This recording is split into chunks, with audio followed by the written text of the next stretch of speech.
Ouais, vous avez été nombreux à me demander où j'ai eu ce magnifique polo Travail Famille Patrie. Et écoutez, je ne savais pas quoi vous répondre, tout simplement parce que il s'agissait là d'un cadeau. Mais j'aurais dû m'en douter, ça vient bien évidemment des camarades de Jeunes Nations.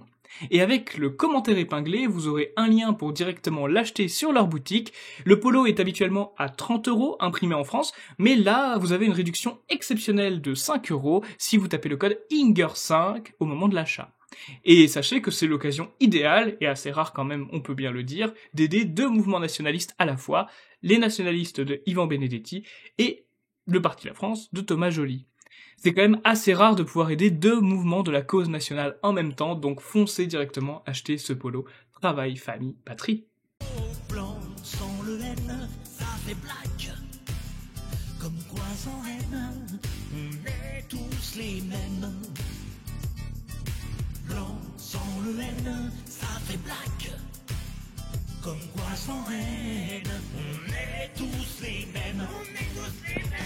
Et oui, comme vous venez de le voir, au-delà de la musique rigolote, il y a en ce moment une offre assez sympathique. Vous pouvez profiter du fameux polo Travail Famille Patrie pour 5 € de réduction, donc 25 € au total avec le code INGER5 comme vous l'a montré la vidéo. Foncez sur l'occasion, c'est comme je le dis. La seule occasion, je crois, la seule opportunité de soutenir deux mouvements nationalistes en même temps, en un seul achat. Mais bon, ce soir, nous sommes là pour parler du forum du Parti de la France, et le sujet de ce soir, c'est « Sommes-nous tous racistes ?» Et oui, parce que France TV est gavé de subventions malgré tout, c'est pas parce qu'il n'y a plus la redevance que ne vous inquiétez pas, ils s'en sortent. Les boîtes de production se gaffent avec grand plaisir, et on nous a proposé avant-hier une magnifique émission qui s'appelle « Sommes-nous tous racistes ?» qui consiste avec des expériences implicites de prouver que tout le monde est raciste, que tout le monde a des biais, a des stéréotypes, fait de la discrimination, et finalement faut lutter contre notre nature, finalement, voilà, on peut dire ça comme ça. Donc j'ai regardé l'émission, bien évidemment, mes invités aussi, j'ai préparé une douzaine de questions sur cette émission, on va voir ce que j'en pense, ce que ils en pensent, parce que oui, je suis accompagné ce soir, je suis accompagné tout d'abord de Pierre-Nicolas Nups, un fidèle ami, et surtout secrétaire général du Parti de la France. Bonsoir Pierre-Nicolas, comment allez-vous ? Salut Alex, ça va, merci. Bonsoir à tous nos auditeurs. Et nous avons comme point commun d'avoir été les deux derniers à être candidats aux élections législatives, finalement, pour Parti de la France, finalement, avec une campagne très médiatique, très médiatisée. C'est vrai. On a des il points y communs. en aura beaucoup d'autres. Bien sûr, bien sûr. Et l'autre intervenant aussi, je partage des points communs avec lui également. Bah écoutez, c'est très simple. Amixem à Thomas Dezer, moi j'ai Thomas Petit, c'est mon chargé de production Thomas Petit qui est conseiller national du Parti de la France, avec qui c'est toujours un plaisir de travailler. Bonsoir Thomas, comment vas-tu ? Eh ben, écoute, bonsoir Alexandre, bonsoir Pierre-Nicolas, ça me fait plaisir d'être là, ça va très bien. Et également bonjour à tous nos auditeurs de ce soir. Voilà. Salut monsieur l'agent. Et en plus, vous voyez, j'ai fait une faute parce que Ex-agent. je me sens tellement proche. Je me sens Alors, tellement proche de Thomas. Pour anecdote, Alexandre, tu as oublié de préciser que notre ami Thomas était le policier qui a collé mes affiches et ça lui a valu quelques déconvenues au moment de cette campagne électorale. Tout à fait. Il a été J'aurai ma revanche viré de la police. sur Golbet. Tout à fait. D'autant plus que ce licenciement était illégal, étant donné que tu n'as pas commis de délit et que ça a été reconnu par la justice. Totalement. Pas vraiment licenciement, je crois qu'il n'a pas été reconduit, c'est ça ? Oui, il n'a pas été. Mais pour des raisons illégales, par contre. Oui. Mais en revanche, il a été suspendu. C'est vrai aussi. Ce qui ne me dérange pas, bien évidemment. Mais bon, c'est un autre sujet, on en parlera plus tard. Tout à fait. Vous voyez, j'ai commis une erreur, Thomas, parce que je vous ai tutoyé, alors que d'habitude je vois toujours mes invités. Ça veut dire qu'on passe beaucoup trop de temps ensemble, Thomas. Il faut arrêter qu'on se fréquente. Il faut qu'on redevienne avec une relation. C'est un peu homosexuel ce que tu viens de dire, donc. Oula, non, surtout pas. C'est le mois des fiertés, mais pas pour moi. Désolé. Non. Surtout pas. Non. De toute façon, on va pas parler d'homosexualité ce soir. On va parler de racisme. On va parler des Maghrébins, on va parler des Africains, moins des Chinois, parce que le racisme ne touche pas les Chinois. Mais on va parler de tout ça. Enfin, l'émission, on parle quasiment pas, en tout cas. Oui, effectivement, sommes-nous tous racistes ? C'est une question qui nous ronge, c'est une question qui nous attaque profondément au fin fond de notre essence. D'ailleurs, c'est amusant parce que vous avez remarqué que le présentateur dans l'émission, c'est le présentateur qui avait interviewé Henri de Lesquen il y a un peu moins de 10 ans, il y a à peu près 7-8 ans. Je m'en souviens, j'étais là. C'était hilarant. c'était une interview hilarante, n'est-ce pas? Qu'est-ce que vous avez pensé quoi de cette émission avec Henri Lesquin tout d'abord, parce que c'était super drôle. Eh bien, ça m'a fait connaître ce monsieur, Lucien Jean-Baptiste. C'était déjà, comme disait Henri, un candole à l'époque, et ben, ça ne s'est pas amélioré avec le temps. C'est le moins qu'on puisse dire, c'est le moins qu'on puisse dire. D'ailleurs, est-ce qu'on pourrait le qualifier même de bounty, parce que tellement il se prostitue pour lutter contre sa propre ethnie, il veut faire disparaître finalement les différences entre les blancs et les noirs, les différences qui existent. Thomas, qu'est-ce que vous en pensez?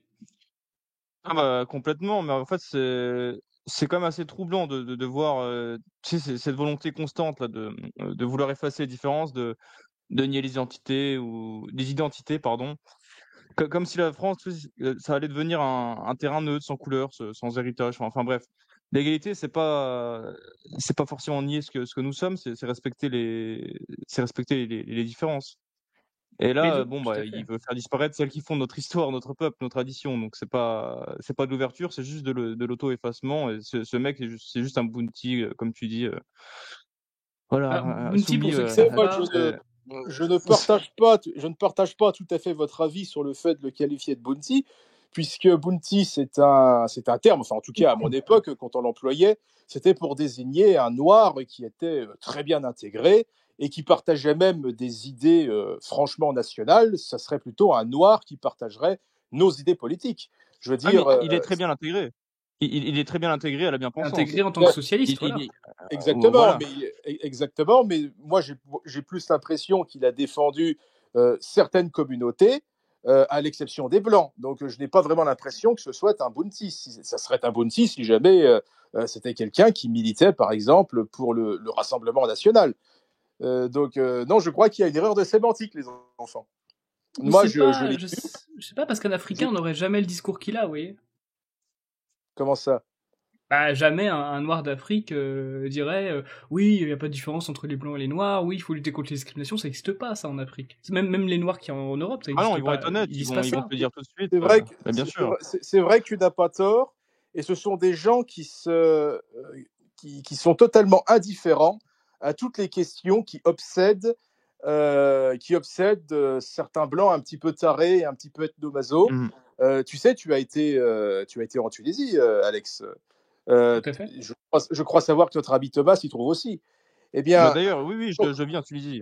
voilà, donc quand vous allez dans les villages tunisiens et que vous voyez ces vieux arabes, vous savez, très élégants en costume, même lorsqu'il fait 38-40 degrés, et qui vous disent que toute la merde de chez eux est chez nous. Voilà, et ben, vous allez encore plus loin, vous allez dans l'Afrique francophone, vous allez par exemple à Dakar, et ben, je vous garantis que les seuls gens qui parlent de l'esclavage et de la colonisation, ce ne sont pas des Noirs, ce sont des Blancs. Et quand ils parlent de ça en face des Noirs, les Noirs se disent mais pourquoi est-ce qu'ils nous parlent de ça? On en a rien à foutre, ça c'était à l'époque de mon grand-père, de mon arrière-grand-père. Mhm. Donc oui, effectivement, vous avez raison sur ce plan que vous venez d'aborder. La plupart du temps, les Noirs se contrefoutent totalement de ces débats sociétaux. Voilà, c'est pour ça que j'ai choisi le mot bounty, même si c'est peut-être effectivement Ben, c'est maladroit. vrai que moi, je n'en donnais pas le même sens. Pour moi, Woody, c'était quelqu'un, c'est une expression péjorative qui était d'ailleurs utilisée, non pas dans notre camp politique, c'était utilisé plutôt justement par des gens du Parti socialiste, des gens de gauche, qui reprochaient ça, par exemple, à des élus. Je pense par exemple à Stéphane Durbeck de Marseille, qui était un élu noir et qui soutenait Jean-Marie Le Pen pendant plusieurs années, et qui était même conseiller régional de la région PACA. C'était lui que les gens de gauche qualifiaient de bounty. Donc non, j'avais pas la même définition que vous. Mais passons, on va pas rester Oui. on va pas rester toute l'émission là-dessus. Non, bien sûr que non. C'est pour ça que j'avais choisi le mot bounty, parce que négation de soi-même, c'était juste pour ça. Négation d'être noir, quoi. Non, moi j'ai constaté que Lucien Jean-Baptiste dénonçait toutes les formes de racisme, à l'exception du racisme anti-blanc. Il n'existe pas le racisme anti-blanc. C'est ce qu'on va vous dire. Ça n'existe pas, mais en tout cas, Gérald Darmanin, il a estimé que ça existait. L'ancien Oui, il l'a ministre, reconnu, il l'a l'ancien reconnu Premier officiellement. ministre, exactement, Mm. l'ancien Premier ministre, M. Édouard Philippe, a reconnu devant la télévision, France 2 d'ailleurs, que le racisme anti-blanc était une réalité. Le racisme anti-blanc, c'est ce que j'ai d'ailleurs dit au procureur qui nous avait reproché notre affiche « Donnons un avenir aux enfants blancs », j'ai expliqué que c'était ignoré de personne, sauf peut-être des gens de la LICRA. C'est vrai, c'est vrai, c'est vrai. Oui, Facebook. Pourquoi je parle de Facebook, vous allez voir. La télé, la télé a toujours été ringarde, elle a toujours 15, 20, 30 ans de retard, parce qu'il y a 15 ans, justement, sur Facebook et YouTube, on retrouvait, vous savez, des expériences sociales complètement nulles à chier, comme par exemple, oh bah je vais donner de l'argent à SDF avec des billets, et on va prendre quelqu'un SDF, par exemple de couleur noire, et on va pas lui donner d'argent et on va dire qu'on va privilégier les SDF blancs ou SDF noirs. Oui, les expériences totalement pourries qu'il y avait sur Ah, il y en a eu YouTube et beaucoup, Facebook. c'est vrai. Ouais, je vais pas, voilà, j'ai plus les noms en tête parce que c'est tous des youtubeurs qui sont tombés dans l'oubli et tant mieux. Parce que c'était vraiment nul à chier comme expérience. Ça s'appelle des expériences sociales, hein, n'est-ce pas? L'Espace Bleu pour ceux qui ont connu l'époque, la fameuse époque Ibra TV. Et ben là aussi, c'était que des expériences sociales éclatées dans l'émission. Par exemple, on a un noir et un blanc dans une salle d'attente au milieu de 4 chaises, et il y a un patient qui rentre dans la pièce et le patient doit s'asseoir tout simplement. Et on se rend compte que le sujet, le cobaye, choisit systématiquement de s'asseoir à côté du blanc. Mais on remarquera que le cobaye est toujours blanc, et en fait c'est normal, en réalité c'est logique. Pourquoi les vigiles sont systématiquement des noirs? Les vigiles sont des noirs parce qu'on se sent plus proche des gens qui nous ressemblent, et plus distant avec des gens qui ne nous ressemblent pas. C'est le fonctionnement même d'ailleurs de l'empathie, ce n'est pas du racisme. Qu'est-ce que vous en pensez, Pierre-Nicolas et Thomas?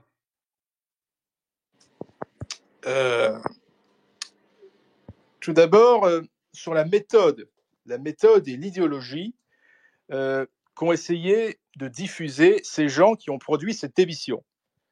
Le vrai but de l'émission n'est pas de comprendre le racisme, mais de désigner un coupable.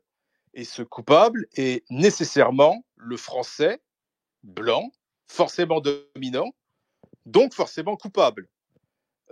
On vous parle de racisme systémique, mais systématiquement, ils ont passé sous silence, d'une part, le racisme anti-blanc, et autre fait, ils auraient pu toutefois en parler, puisque on en parle désormais aujourd'hui, ils auraient pu parler, par exemple, de l'antisémitisme islamiste ou des tensions interethniques qui existent sur la question judéo-arabe. Donc, dans leur monde, vous pouvez être agressé parce que vous êtes blanc, mais ça n'entre pas dans la grille de lecture. Moi, je dis qu'à force de traquer les biais inconscients chez les autres, les journalistes finissent par perdre tout contact avec la réalité. Et effectivement, tu as abordé la question des agents de sécurité noirs. Eh bien, pourquoi est-ce qu'on emploie des noirs dans la sécurité? Eh bien, peut-être parce qu'on s'est aperçu que la majeure partie des personnes qui commettaient des vols étaient peut-être pas des blancs, et que lorsque des noirs sont interpellés par des blancs, eh bien, c'est nécessairement du racisme. C'est ce que se sont esquintés les journalistes et les sociologues de salon qui ont voulu nous démontrer ça à travers des expériences qui, comme tu le dis, sont claquées au sol. Voilà. Donc France 2 nous a offert un grand moment de science de plateau, 50 cobayes, 2 chaises, et voilà, vous êtes raciste. C'est pas une émission, c'est un test de pureté idéologique. Donc si t'as pas pleuré avant la pub, c'est que t'es d'extrême droite. Exactement. Et de toute façon, j'ai vu aussi, c'était sur France 2, il me semble, ou pas, je sais plus, cette émission où il y avait Jamy qui intervenait, tu sais, c'est pas sorcier, il me semble. Bon, ça, c'est de ma génération. Moi, je suis né de 92. Quand j'avais 6-7 ans, je regardais Jamy, qui nous a appris comment fonctionnait une centrale nucléaire. Et puis là, maintenant, en 2025, il nous explique comment fonctionne notre cerveau raciste, même si tu le sais pas. Attention à pas trop anticiper mes questions, parce que Jamy, j'en parle un peu plus tard, parce qu'il apparaît plus tard dans l'émission, je le fais par ordre chronologique. C'est pour ça. Non, pas de problème. Et vous, Thomas, qu'est-ce que vous en pensez quand je dis que l'empathie fonctionne justement parce qu'on se reconnaît plus facilement avec des gens qui se ressemblent, et on est plus distant avec des gens qui nous ressemblent pas? pour moi, c'est juste logique. Mais en fait, c'est cette expérience sociale là qu'on nous présente comme une démonstration de racisme ordinaire. Pour moi, c'est surtout une confirmation d'une vérité humaine, quasiment biologique. Donc forcément, on est naturellement attiré par ceux qui nous ressemblent. C'est pas du rejet de l'autre, c'est juste un réflexe d'identification. C'est logique, d'affinité instinctive. Donc pour moi, c'est plus de la proximité culturelle, d'habitude commune ou de repères, quoi, partage ensemble. Mais je veux dire, c'est ça aussi le socle de toute une société stable, c'est de s'identifier aux autres, de former un tout. Donc pour moi, c'est des comportements totalement naturels. Il n'y a rien de raciste là-dedans. C'est de la pure logique, biologique. Voilà. Oui, tout à fait. D'ailleurs, les deux expériences, je vais mettre les deux expériences d'après, je vais les mettre dans le même lot. Tout d'abord, on a une blanche, voilà, qui a une genre de scie pour couper un antivol pour son vélo parce que elle a Elle un a perdu. problème de vélo. Voilà, les gens pensent que bah c'est une propriétaire qui essaye de récupérer son vélo. Et par contre, quand c'est un arabe, les gens ils pensent que c'est un voleur qui essaie de voler le vélo. Et là, on a une scène avec les animateurs sur une table ronde qui chouinent. Ils chouinent en disant regardez, les gens ils sont racistes, ils sont pas gentils. Et donc il y a une troisième expérience que je mets dans le même panier que la deuxième. En gros, c'est un jeu de laser game. Vous savez, on est sur un stand de tir et on a des personnes choisies relativement aléatoirement qui doivent tirer sur des menaces, donc c'est-à-dire qu'il y a des personnes qui apparaissent qui ont soit un pistolet, il faut leur tirer dessus, soit qui ont un téléphone portable et qu'il faut pas leur tirer dessus. Et on constate, attention, on constate que les non-blancs, enfin les non-blancs, les arabes et les noirs en réalité, parce qu'il n'y a pas de jaune, se font 4 fois plus tirer dessus quand ils sont désarmés que les blancs. Attention, finalement c'est une expérience qui se serait inspirée d'une étude scientifique à la con, prouvant, soi-disant, que les policiers américains seraient racistes parce qu'ils tirent plus sur les noirs que sur les blancs. Pierre-Nicolas Nupes, qu'est-ce que vous en pensez de ça? En plus, vous connaissez très bien la situation aux États-Unis. Oui, je connais très bien la situation et bien c'est la vérité. Il est vrai qu'il y a beaucoup de Noirs désarmés qui se font tirer dessus par des policiers américains. D'ailleurs, ça arrive même en France. Il y a des Noirs désarmés qui se font tirer dessus ou des Arabes désarmés qui se font tirer dessus. Comme Naël, par exemple, à moins que l'on considère qu'une voiture lancée à pleine vitesse est une arme par destination. Ça, c'est un autre débat, on ne va pas rentrer dans ces détails. Donc oui, ils ont raison lorsqu'ils disent que lorsque vous êtes un noir ou un arabe, vous avez plus de chances de vous faire tirer dessus par un policier, même si vous êtes désarmé. Donc on est raciste. Mais non, mais peut-être, j'en sais rien. En tout cas, je sais pas. Moi, je ne considère pas ça comme une tare. On en parlera peut-être plus tard. Mais la question qu'ils ont oublié de préciser, c'est pourquoi. Et surtout, ce qu'ils ont oublié de préciser, c'est le contexte. Le contexte. Voyez-vous, quand ces Noirs sont interpellés par des policiers, blancs ou pas, d'ailleurs, je rappelle qu'aux États-Unis, 80% des Noirs qui sont tués par d'autres Noirs, donc il faudrait peut-être préciser que les policiers qui leur tirent dessus, bah, ce sont aussi d'autres Noirs. Ça existe aussi, ça. Mais pourquoi est-ce qu'ils se font tirer dessus? Eh ben, c'est tout simplement parce que ces gens sont incapables de se comporter correctement lors d'une interpellation. Ils sont incapables de faire ce que font la plupart des gens qui ont un coefficient intellectuel au-dessus de 90, c'est-à-dire de montrer leur carte d'identité, de considérer qu'ils sont en face de l'autorité, que l'autorité elle a le monopole de la force publique et de la violence légitime, et que lorsqu'on est confronté à l'autorité, ben, même si on n'aime pas ça, et moi je ne suis pas trop réputé pour aimer l'autorité, mine de rien, moi je suis désolé, mais lorsque je suis confronté à un policier qui est armé et qui a le droit de se servir de son arme s'il se sent menacé, j'essaye de rendre ça le moins désagréable possible, c'est-à-dire je montre ma carte d'identité et je vais un minimum coopérer, dans la limite bien sûr du raisonnable. Je ne vais pas me débattre, commencer à insulter le policier ou à essayer de le frapper avec une arme par destination ou simplement avec mes poings. Et c'est pour cela que ces gens se font tirer dessus. Mais ça, les pseudo-sociologues de Salon de France 2, ils ont oublié de le préciser. Intéressant. Et je Et peux vous, d'ailleurs Thomas? Oui, parce que Thomas, vous étiez policier, ouais, justement, j'allais y mais venir. justement, Vous étiez policier. j'allais faire un retour d'expérience. Et c'est vrai, ce que dit Pierre-Nicolas Lup, c'est totalement vrai. Ce qui est applicable aux États-Unis l'est sûrement aussi en France, parce que de toute façon, dans la majorité des interventions que j'ai pu avoir avec des personnes de couleur, ça se passait en majorité mal, beaucoup plus mal qu'avec les blancs, statistiquement parlant. Donc oui, c'est un fait, on peut pas le nier.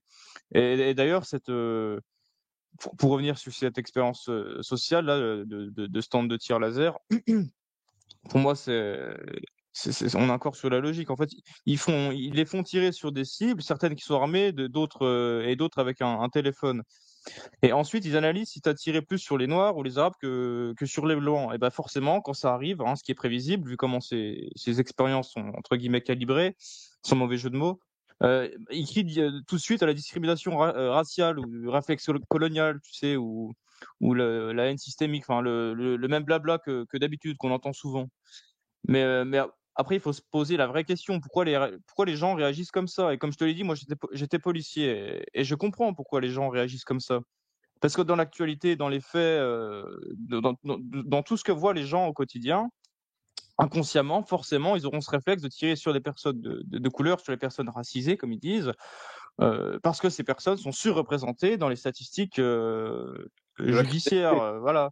Et donc c'est tout à fait normal. Donc est-ce qu'on est vraiment censé croire que le Français moyen est rempli de haine raciale parce qu'il a vu un clip de rap en 2003? Non, les réactions, elles viennent d'un vécu collectif, d'une exposition massive à une réalité que personne ne veut nommer, que personne ne veut assumer, tout simplement. Voilà.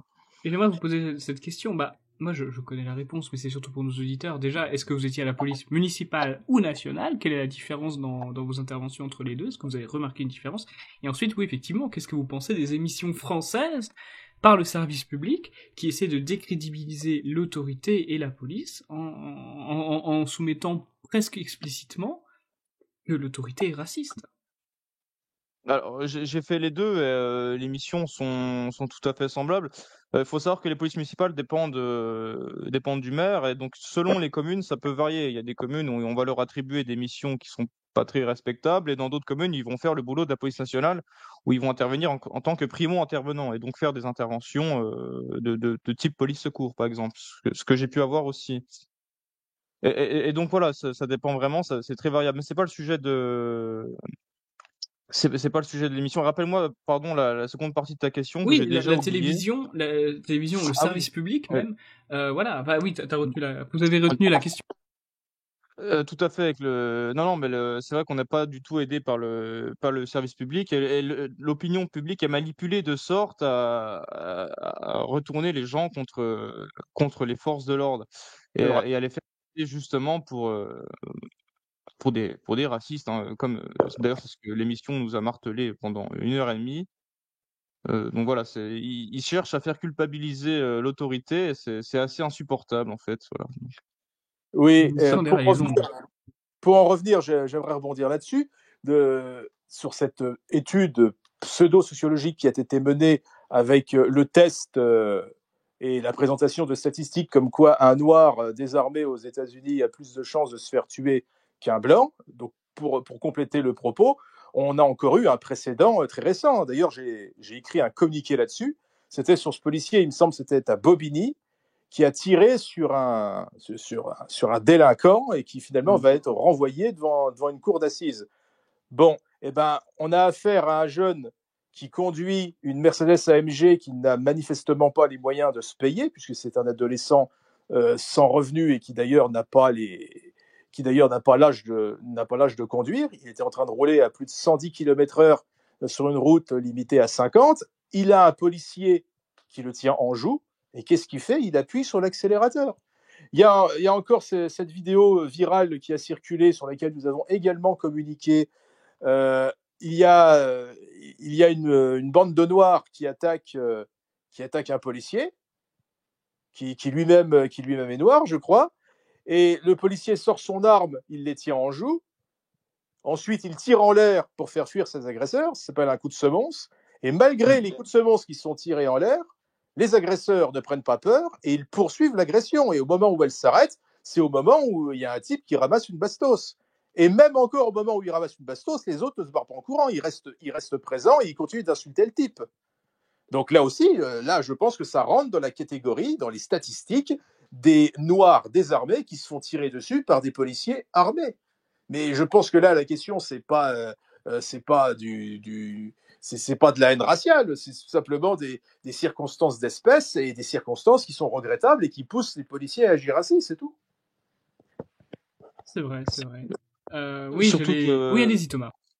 non, non, bah, c'est surtout qu'en fait, on nous martèle à chaque fois de pas faire d'amalgame, mais bon, bah, les agressions, les cambriolages, les violences gratuites, tout ça, bon, bah, il y a toujours des visages qu'on retrouve à chaque fois. Je suis désolé, mais c'est un fait. Dans les faits divers, dans la rue, dans les rapports de police, c'est toujours c'est en tout cas bien souvent les mêmes visages qui reviennent.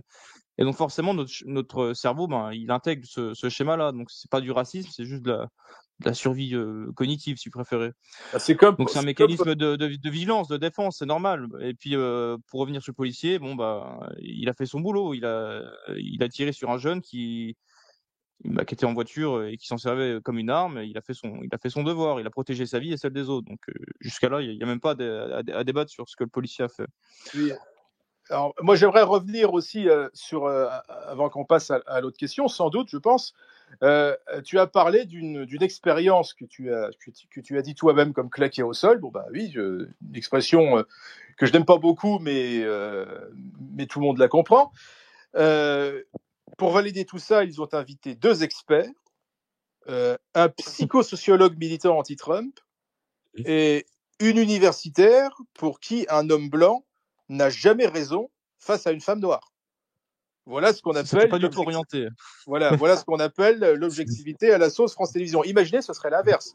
Imaginez, ce serait un universitaire qui affirmerait qu'une femme noire n'a jamais raison face à un homme blanc. Bah, je pense qu'il ne pourrait plus exercer son métier d'universitaire, je pense. Bah non, il serait radié d'office. Évidemment. Alors pour venir sur le test qu'ils nous ont montré pour nous expliquer qu'on est d'affreux racistes inconscients si jamais on considère qu'un jeune maghrébin qui est en train de couper une chaîne avec un coupe-boulon, eh bien, il fait ça pour voler le vélo, même s'il lui appartient et qu'il a perdu les clés, alors qu'on ne suspectera pas nécessairement une jeune femme blanche qui fait la même chose. Bah, tu viens de le dire, Thomas, c'est peut-être tout simplement que la plupart des profils de voleurs que l'on connaît, qui sont dans les cellules de garde à vue, qui sont dans les registres de noms de prévenus des tribunaux judiciaires en formation pénale, et que les personnes qui sont dans les prisons, bah, c'est peut-être pas forcément des femmes blanches qui ressemblent à une ménagère de 50 ans ou à une jeune étudiante de 20 ans.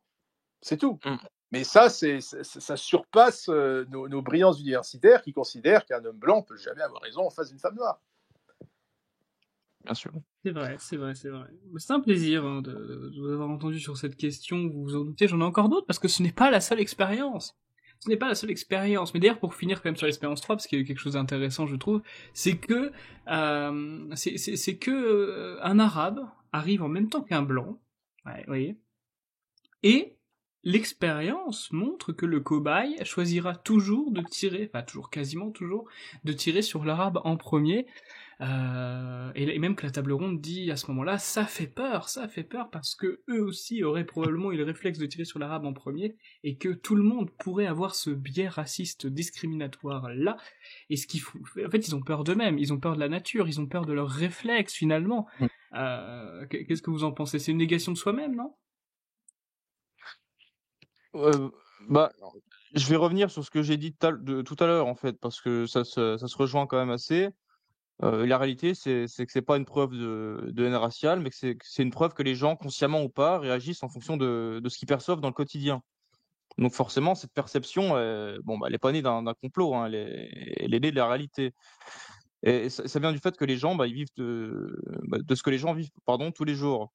Donc comme je l'ai dit, hein, les faits divers, les agressions, les tensions, les quartiers qui sont devenus invivables, enfin tout le monde le sait, personne ne le dit, mais tout le monde le sait. Et donc voilà, c'est normal, c'est juste un réflexe tout à fait naturel. Et si les gens tirent plus souvent sur certaines entre guillemets silhouettes, bon bah c'est parce que la réalité sociale les a conditionnés à être plus prudents avec ces gens-là, avec ces profils-là. Et c'est pas moral, c'est humain, c'est un mécanisme de survie. Quand tu as grandi dans une France où l'insécurité est de plus en plus liée à certains groupes, bah tu fais pas dans le politiquement correct quand ton instinct est sollicité. C'est ton instinct de survie qui va se manifester, et donc tu vas protéger ta vie. Donc pour moi, voilà, c'est encore une fois, on est sur la logique, mais eux, malheureusement, ne détiennent pas cette logique. Ils veulent que la population soit dans le déni total, qu'on ferme les yeux, qu'on ignore les statistiques, les témoignages, les réalités du terrain, enfin tout ce que tu veux. Mais bon, bah, tout ça, c'est pour préserver leur idéologie de merde, là, bancale, qui sont. Donc voilà, ça revient un peu sur ce que j'ai dit tout à l'heure, mais bon, ils sont dénués de logique, malheureusement. Voilà, le constat. C'est vrai. Pierre Nicolas, est-ce qu'ils ont perdu leur instinct de survie finalement? Perdre leur instinct de survie, je n'en sais rien, mais en tout cas, je constate que toutes ces expériences qui ont été mises en avant, plus encore que comprendre ou dénoncer le racisme, Cela sert à expliquer à des gens que si jamais ils ne sont pas racistes consciemment, eh ben, ils le sont sans doute inconsciemment, comme si c'était une maladie qui touchait les gens et que les gens devaient avoir honte de cette maladie, qu'ils devaient tout faire pour la soigner. Et que faire pour soigner cette maladie qui est le racisme? Eh ben, c'est toujours plus d'utopie du village global, toujours plus de cosmopolitisme et toujours plus, in fine, d'immigration et de laxisme judiciaire. On ne cherche pas à comprendre, on cherche à culpabiliser. Si tu es français, si tu es blanc, si tu n'as pas de casier et si tu es un tant soit peu attaché à ton pays, bah, tu es le problème. Voilà le message. Donc la télévision publique, au lieu d'informer, elle formate et au lieu d'éduquer, elle rééduque et elle le fait avec notre argent. Alors, je ne sais pas si nous sommes tous racistes, mais en tout cas, certains sont clairement devenus fous. C'est vrai, c'est vrai, c'est vrai. Si on continue, on peut voir que l'expérience, il y a une nouvelle expérience avec des enfants cette fois-ci, parce qu'il y avait un spectacle. C'est la plus intéressante. C'est celle que Ah, mais j'ai vous le l'avez quelle vu, horreur. bah oui, vous l'avez Oui. vu en plus. C'est celle que j'ai le plus appréciée parce que ces gens-là, sans le vouloir, alors je vais te laisser en parler, mais sans le vouloir, ces gens-là, ils sont en train de valider la totalité de nos biais idéologiques. Mais je te laisse en parler, Alexandre. Bien sûr. Globalement, il y a une expérience pour les enfants. Donc, les enfants, je sais pas, moi, 3-5 ans de visu, ils ont tous des âges à peu près maternels, fin maternelle. Et globalement, il y a un spectacle de marionnettes. Et en fait, les enfants sont racistes. Les enfants sont racistes parce qu'ils disent dans l'histoire que Moussa a volé le petit pain au chocolat de Vanessa et non pas Kevin. Parce qu'il y avait Kevin et Moussa, Vanessa a perdu son pain au chocolat. Bon, en fait, c'était un oiseau qui l'a volé. Mais les enfants, enfin, ce qui est intéressant, c'est que les blancs, ils n'ont pas dit ça dans l'émission, mais les enfants blancs ont accusé Moussa et les enfants noirs ont accusé Kevin. Mais les animateurs, ils se sont bien, voilà, ils se sont bien cachés de souligner regardez que le les rôle. noirs avaient dit que c'était Kevin. Ça, ils l'ont pas dit. Vous avez remarqué à la table ronde, ils l'ont pas dit, alors que ça se voit, hein. Ça se voit pourtant dans les votes. Enfin bref, France TV ne nous expliquait, attention, il précise bien que ce n'est pas naturel, mais que ça vient des parents, que ça vient de leur environnement, du marketing, etc. Et malgré tout, même si leurs explications ne sont pas très convaincantes, est-ce que France TV n'est pas en train de nous donner raison? Vous avez un peu anticipé ma question, Pierre-Nicolas, mais c'est comme ça que je l'avais écrite.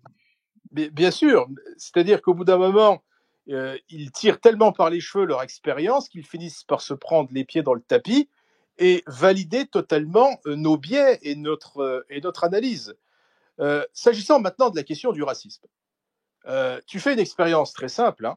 Tu le fais sur Internet, dans la rue, sur ton lieu de travail, à la fac, n'importe où. Tu vas interroger des gens au hasard dans la rue et tu leur demandes si Jean-Marie Le Pen, le père de Marine Le Pen, est-ce que Jean-Marie Le Pen est raciste? Eh bien, la plupart des gens te répondront oui, c'est le plus gros raciste de France. Et tous les gens qui te diront que Le Pen n'est pas raciste, eh ben là, tu peux être sûr et certain, dans 99,9% des cas, ça sera des électeurs du Front National. Alors, la question n'est pas de savoir si Le Pen était raciste ou pas, si ces gens sont racistes ou pas. La question est de savoir pourquoi, si tous ces gens sont racistes, pourquoi, si Jean-Marie Le Pen est raciste, lui qui l'a toujours nié. Quand tu disais à Jean-Marie Le Pen qu'il était raciste, il te disait bah, écoutez, non, je suis le premier homme politique français à avoir présenté un arabe à la députation de Paris en 1957. Et je suis le premier à avoir fait élire une conseillère régionale musulmane, Soria Djebour, la sœur de l'arabe en question, Ahmed Djebour, au conseil régional de Paris. Et à un moment, Le Pen s'était agacé de ce genre de questions devant une télévision. Il a dit mais qu'est-ce qu'il faut que je fasse pour prouver que je ne suis pas raciste? Que j'épouse une noire qui a de préférence le sida? Alors moi, je suis pas là pour contester. Il avait dit un noir homosexuel, je crois. Voilà, c'est ça. Donc, je ne suis pas là pour contester ou affirmer l'existence du racisme ou quoi que ce soit. Je constate simplement que c'est présenté comme une tare, comme un défaut absolu, parce que depuis qu'on est tout petit, en tout cas c'était comme ça lorsque j'allais à l'école, je ne pense pas que ça a beaucoup changé. Maintenant, tu as des transsexuels qui viennent donner des cours d'éducation sexuelle, ça n'existait pas à mon époque, mais moi, on m'a expliqué que la France, c'était un pays multiracial, multiculturel, pluriconfessionnel, et qu'on n'avait pas le droit de s'opposer à cette idée, parce que cette idée, elle est très bien, c'est ce que j'appelle moi l'utopie du village global, et que si on n'est pas des nazis, liste de Schindler, le pianiste et compagnie, eh bien, on doit ouvrir notre cœur et aussi, pourquoi pas, notre cul à toute l'humanité. Parce que sinon, on est raciste, et être raciste, c'est mal. Mhm. Mais ce qu'il faut avant tout rappeler, c'est que la totalité de l'humanité est raciste selon les biais de France 2. Vous allez, moi qui ai beaucoup voyagé, vous allez par exemple sur le continent africain, vous allez en particulier sur le continent asiatique, les gens, ils n'ont pas envie de transformer leur société multimillénaire en société multiraciale. Il n'y a que chez nous qu'il y a ça. Il n'y a que les Blancs qui sont tenus d'accepter ce biais idéologique, cette utopie du village global, alors que il y a d'ailleurs qu'à eux, puisque dans cette émission, on a parlé de tous les racismes, sauf le racisme qui tue le plus en France actuellement, c'est-à-dire le racisme anti-blanc. On a parlé de tous les racismes, sauf du racisme anti-blanc, alors que sur la question du racisme, il n'y a que les pays blancs, que les pays occidentaux, qui ont établi des législations antiracistes. Je ne suis pas sûr qu'en Tunisie ou au Maroc, il y a une législation qui prohibe les incitations à la haine raciale. Non, du tout. Voilà, il y a Pas ma que... connaissance. donc la question, donc plus d'ailleurs même que la question du racisme, la question de l'esclavage, par exemple, la question de l'esclavage, elle n'a été abolie que par les Blancs. Et pourtant, c'est tout le temps à eux qu'on reproche cette question-là qui n'existe plus pour nous depuis des siècles. C'est une piste de réflexion sur laquelle j'aimerais que nos auditeurs se penchent. Donc oui, dans cette expérience qui a été menée auprès de jeunes enfants, de jeunes cobayes, comme on les appelle, eh bien oui, il semblerait qu'il y ait certains biais naturels qui ressortent sans même forcément qu'on ait besoin de leur en parler. Moi, je constate qu'il faut des années de matrice idéologique, il faut des années d'éducation, ou plutôt de lavage de cerveau, de brainwashing, comme on dit en anglais. J'ai un accent anglais épouvantable. Il faut des années de lavage de cerveau pour fabriquer un antiraciste, alors qu'il suffirait d'un commentaire, d'une vidéo, d'une expérience de vie pour fabriquer un raciste. C'est étrange. Ce que j'ai adoré dans dans cette expérience, c'est que, par ce qu'ils sont en train de dire, en fait, c'est que sans se rendre compte, ce qu'ils appellent le racisme, c'est juste en fait l'instinct naturel des gens, enfin, mais plus particulièrement des enfants. Et c'est pas nous qui le disons, hein, c'est eux, c'est directement les enfants. Et comme tu dis, Pierre-Nicolas, je pense pas que les enfants aient été déjà contaminés par la société. Ils n'ont pas été pleinement formatés en tout cas. Et pour moi, s'ils réagissent comme ça, c'est que c'est tout simplement leur instinct naturel qui est inscrit dans l'humain. Et voilà, comme j'ai dit tout à l'heure, l'attirance pour ce qui nous ressemble, etc. Ça joue. Et le plus drôle dans tout ça, c'est que ils n'osent pas aller au bout de leur propre logique. Oui, Parce tout à que fait. sinon, faudrait qu'ils admettent que le vivre ensemble, ça fonctionne pas. Ce qu'ils nous vendent depuis 40 ans, ça fonctionne pas. Et ça, ils ne le disent pas. Ils vont pas au bout de leur propre logique. Et donc, contre l'instinct du groupe, contre le besoin d'identité, de reconnaissance, d'appartenance. Tout ça, c'est un tabou pour eux et ils vont pas jusqu'au bout. C'est assez frustrant, mais bon, c'est là qu'on voit que c'est totalement orienté. Donc, voilà. Oui, c'est une propagande obsessionnelle où la France n'est plus qu'un pays d'opprimés, sauf si vous êtes français de souche. Donc, on ne combat pas le racisme, selon moi, en le racialisant à sens unique. On le remplace par une nouvelle hiérarchie ethnique où certains sont toujours coupables et d'autres toujours victimes. Voilà, c'est ce qui est fait. En tout cas, ce qui est très bien là-dedans, c'est qu'on peut retourner leur propre démonstration contre eux. Donc, si même les enfants agissent comme ça sans avoir été endoctrinés, c'est que c'est pas du racisme, c'est juste un réflexe humain de différenciation. Donc c'est pas de la haine, c'est juste un mécanisme social en fait. Il n'y a pas de haine, il faut arrêter de nous vendre le racisme à tout va. Et je dois dire que j'ai quand même été très atterré quand j'ai vu ça, parce que évidemment, venant de France 2, je m'attendais évidemment à une opération de propagande, mais pas à ce point-là. Je veux dire, là, c'était tellement le fil rouge était tellement grossier que beaucoup de gens qui ne s'intéressent pas à la politique ni quoi que ce soit se sont indignés de cette émission. Ils ont croulé sous les messages d'insultes et moqueurs. Et à l'heure actuelle, j'ai eu bien du mal à la regarder, cette émission, parce que je ne l'ai pas regardée quand elle est passée à la télévision. Elle est indisponible sur aucun replay. D'habitude, il est toujours possible de regarder les émissions. Là, je n'ai pas réussi à la trouver. j'ai dû la télécharger illégalement pour pouvoir la regarder. Oui, voilà. Donc, c'était pas possible sinon. Donc, j'ai constaté que cette émission a certes eu beaucoup de téléspectateurs, beaucoup de succès, mais qu'elle a été beaucoup dénoncée et que peu de personnes a pris sa défense. Bah, c'est exactement pareil, si tu veux, que la polémique de l'affiche des enfants blancs. Et ça a été dénoncé par la presse, mais par contre, la grande majorité des gens étaient d'accord avec le message qui était véhiculé. Oui, tout à fait. Totalement. Vous me faites un peu ma transition en parlant d'études, etc. Parce que pourquoi il y avait Jamie Gourmand? Alors Jamie Gourmand, je sais qui, c'est celui qui a animé des émissions qui ont extrêmement mal vieilli. D'ailleurs, je vous invite à les regarder aujourd'hui.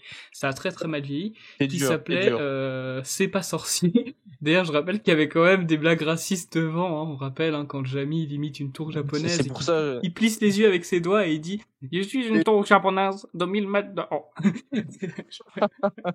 Non mais je mettrai l'extrait au début de la vidéo sur YouTube. Très drôle. C'est énorme. Bref. Et pourquoi ils ont mis Jamie? Pourquoi? Parce qu'en fait, Jamie, pour moi, c'est comme les Bogdanov, c'est-à-dire que pour les gens qui regardent la télé, donc les gens qui sont pas forcément les plus avertis, disons, les gens qui plaisent aux publicitaires, si vous voyez ce que je veux dire, et ben, Jamie, c'est comme les Bogdanov, c'est-à-dire qu'il a une crédibilité scientifique alors qu'il n'est pas scientifique. Un peu comme Patrick Cohen qui est vu comme un médecin d'exception, alors qu'aujourd'hui, il n'est plus inscrit à l'ordre des médecins. Patrick Cohen, encore à la limite, il l'a été. Mais Jamie et Bogdanov, ils ont jamais été scientifiques. Ils ont jamais été scientifiques, c'est des mecs du showbiz. Ouais, c'est ça. Et encore, Matt Lesguy, pour moi, il est encore plus crédible que Jamie, c'est pour dire, alors que Matt Lesguy, c'est pas non plus un scientifique d'exception. Donc pour moi, en fait, ils ont mis Jamie pour plaire aux boomers et aux non-avertis, pour ceux qui ne savent pas ce que c'est la science, pour se dire « Ah d'accord, donc cette émission, elle a quand même une vertu scientifique, elle est crédible, on peut lui faire confiance. » C'est un gage de confiance, en fait. Pour moi, et c'est pour ça que Jamie a été choisi. Je ne vois pas d'autre explication, parce qu'il n'y a rien de scientifique dans cette émission de merde, hein. Soyons très honnêtes. Hein. Je veux dire, la science, déjà le premier biais cognitif qu'il y a chez un antiraciste, donc chez ces gens-là, c'est que les races n'existent pas. Parce que le fait d'être raciste, la question du racisme est souvent, à tort, affiliée à la notion de haine raciale. Pour la plupart des gens, la définition du racisme, c'est la haine raciale. Mais le racisme, ce n'est pas la haine raciale. Le racisme, c'est déjà une chose. De penser qu'il existe des races. Le simple fait de penser qu'il existe des races humaines fait de toi un raciste. Mais je suis désolé, mais la science reconnaît l'existence des races. Si jamais un jour vous avez l'occasion d'aller faire une biopsie médicale, une hospitalisation de jour, où on va vous faire un Doppler, un électrocardiogramme, etc., on va vous peser, on va vous mesurer, tout un tas de choses, eh bien, il y aura marqué très clairement, dans l'encadré tout en haut de votre biopsie, l'ethnie à laquelle vous appartenez. Et on s'exprimera de la façon suivante. Blanc, sexe masculin si vous êtes un homme, sexe féminin si vous êtes une femme, indépendamment du genre que vous serez attribué sur les réseaux sociaux ou que l'état civil voudra vous donner. La science, elle ne reconnaît pas ça. La science reconnaît l'existence des races. D'ailleurs, pour une raison très simple, c'est-à-dire qu'il y a, par exemple, des maladies qui ne vont toucher quasi exclusivement que des Noirs, que des Africains, la drépanocytose par exemple. Voilà, moi j'ai dû aller aux urgences pour un problème médical, bénin, dans lequel je me suis bien remis, mais j'ai fait la connaissance d'un Noir qui était, ma foi, très sympathique et qui avait la drépanocytose. Voilà. Et ben, quand vous allez faire une biopsie médicale, on indique clairement votre ethnie tout en haut de la biopsie. Et pourquoi? Eh bien, tout simplement parce qu'il y a des traitements qui marchent chez certaines personnes et pas sur d'autres. Il va y avoir des traitements qui vont très bien fonctionner sur des Asiatiques et qui ne vont pas fonctionner sur des Blancs. Donc, la science est raciste. Donc, tu nous dis qu'ils ont invité Jamie, qui est plus un saltimbanque et en réalité pas un scientifique, mais ils ne pouvaient pas inviter mieux. S'ils invitent un mec qui a un minimum fait de la science, bah, il va très vite contredire ce genre de conneries. Ou alors il va dire des choses qui ne vont pas aller dans le sens de l'émission. Oui, tout à fait, tout à fait. Et oui, j'ai quand même une suggestion. Jamie, excusez-moi, mais je veux pas critiquer Jamy, hein, c'est pas le but de l'émission, mais c'est tellement grossier la manœuvre de foutre ce gars-là pour apporter une valeur scientifique aux choses que ça m'étonne que ça ait pas eu plus de bruit, que ça ait pas plus de polémique, parce que c'est quand même prendre des gens pour des cons, hein, concrètement.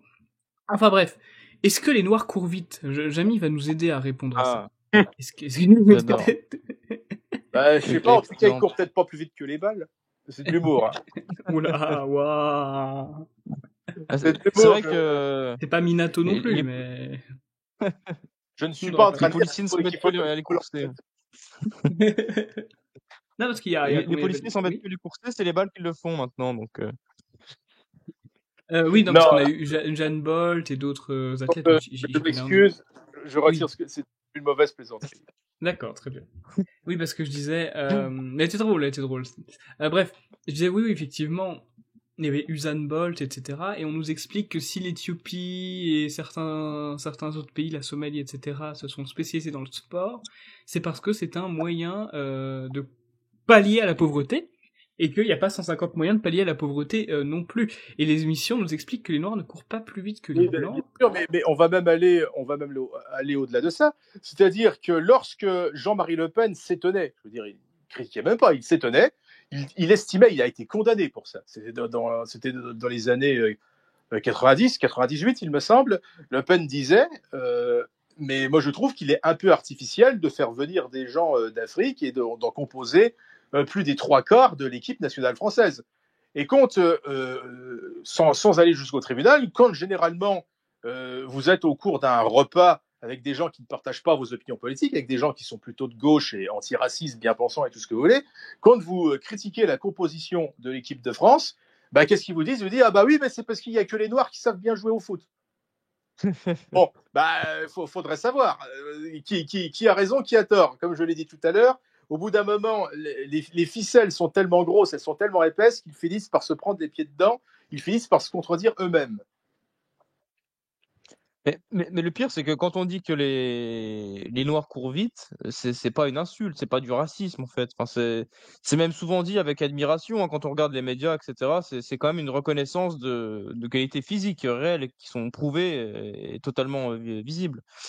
Donc bon bah il suffit de regarder par exemple les finales olympiques de 200 mètres depuis des décennies. C'est comme tu l'as dit, hein, c'est quasiment exclusivement des athlètes d'origine africaine, des Noirs. Donc il n'y a pas de complot, il n'y a pas de racisme, il n'y a pas d'hasard, c'est juste une réalité morphologique. Donc voilà, il y a certaines populations qui ont des prédispositions, comme d'autres qui sont avantagées dans la natation, le ski ou que sais-je d'autre encore. Mais voilà, on va pas nier ça pour ne pas faire entre guillemets de peine, pour ne pas faire de racisme, alors qu'il n'y en a pas. Et puis bon, c'est comme quand on dit que les Asiatiques sont bons en maths ou que les Juifs ont le sens du commerce, voilà, par exemple. C'est pareil. C'est exactement pareil. Et oui, et oui, et oui. Et du coup, oui, je voulais en venir où avec notre Attention, cher... attention, ça commence à sentir le gaz. Hein. Le mafé. Ouais, Bref, c'est vrai qu'ils en vendent pas. Hein. en fait, c'est pour éviter de dire que ça minimiserait les efforts du Usain Bolt, par exemple, et que s'il y arrive, c'est grâce à son entraînement et son talent, ce qu'on ne doute absolument pas, et pas grâce à sa race. Bref. Notre cher Jamy, il nous fait une tribune avec un quiz, et il nous montre que on a des préjugés parce que nous associons certains mots-clés à certaines ethnies, à certains stéréotypes. Est-ce que vous trouvez ça délirant que nous ayons un cadre référentiel qui dépende de nos origines?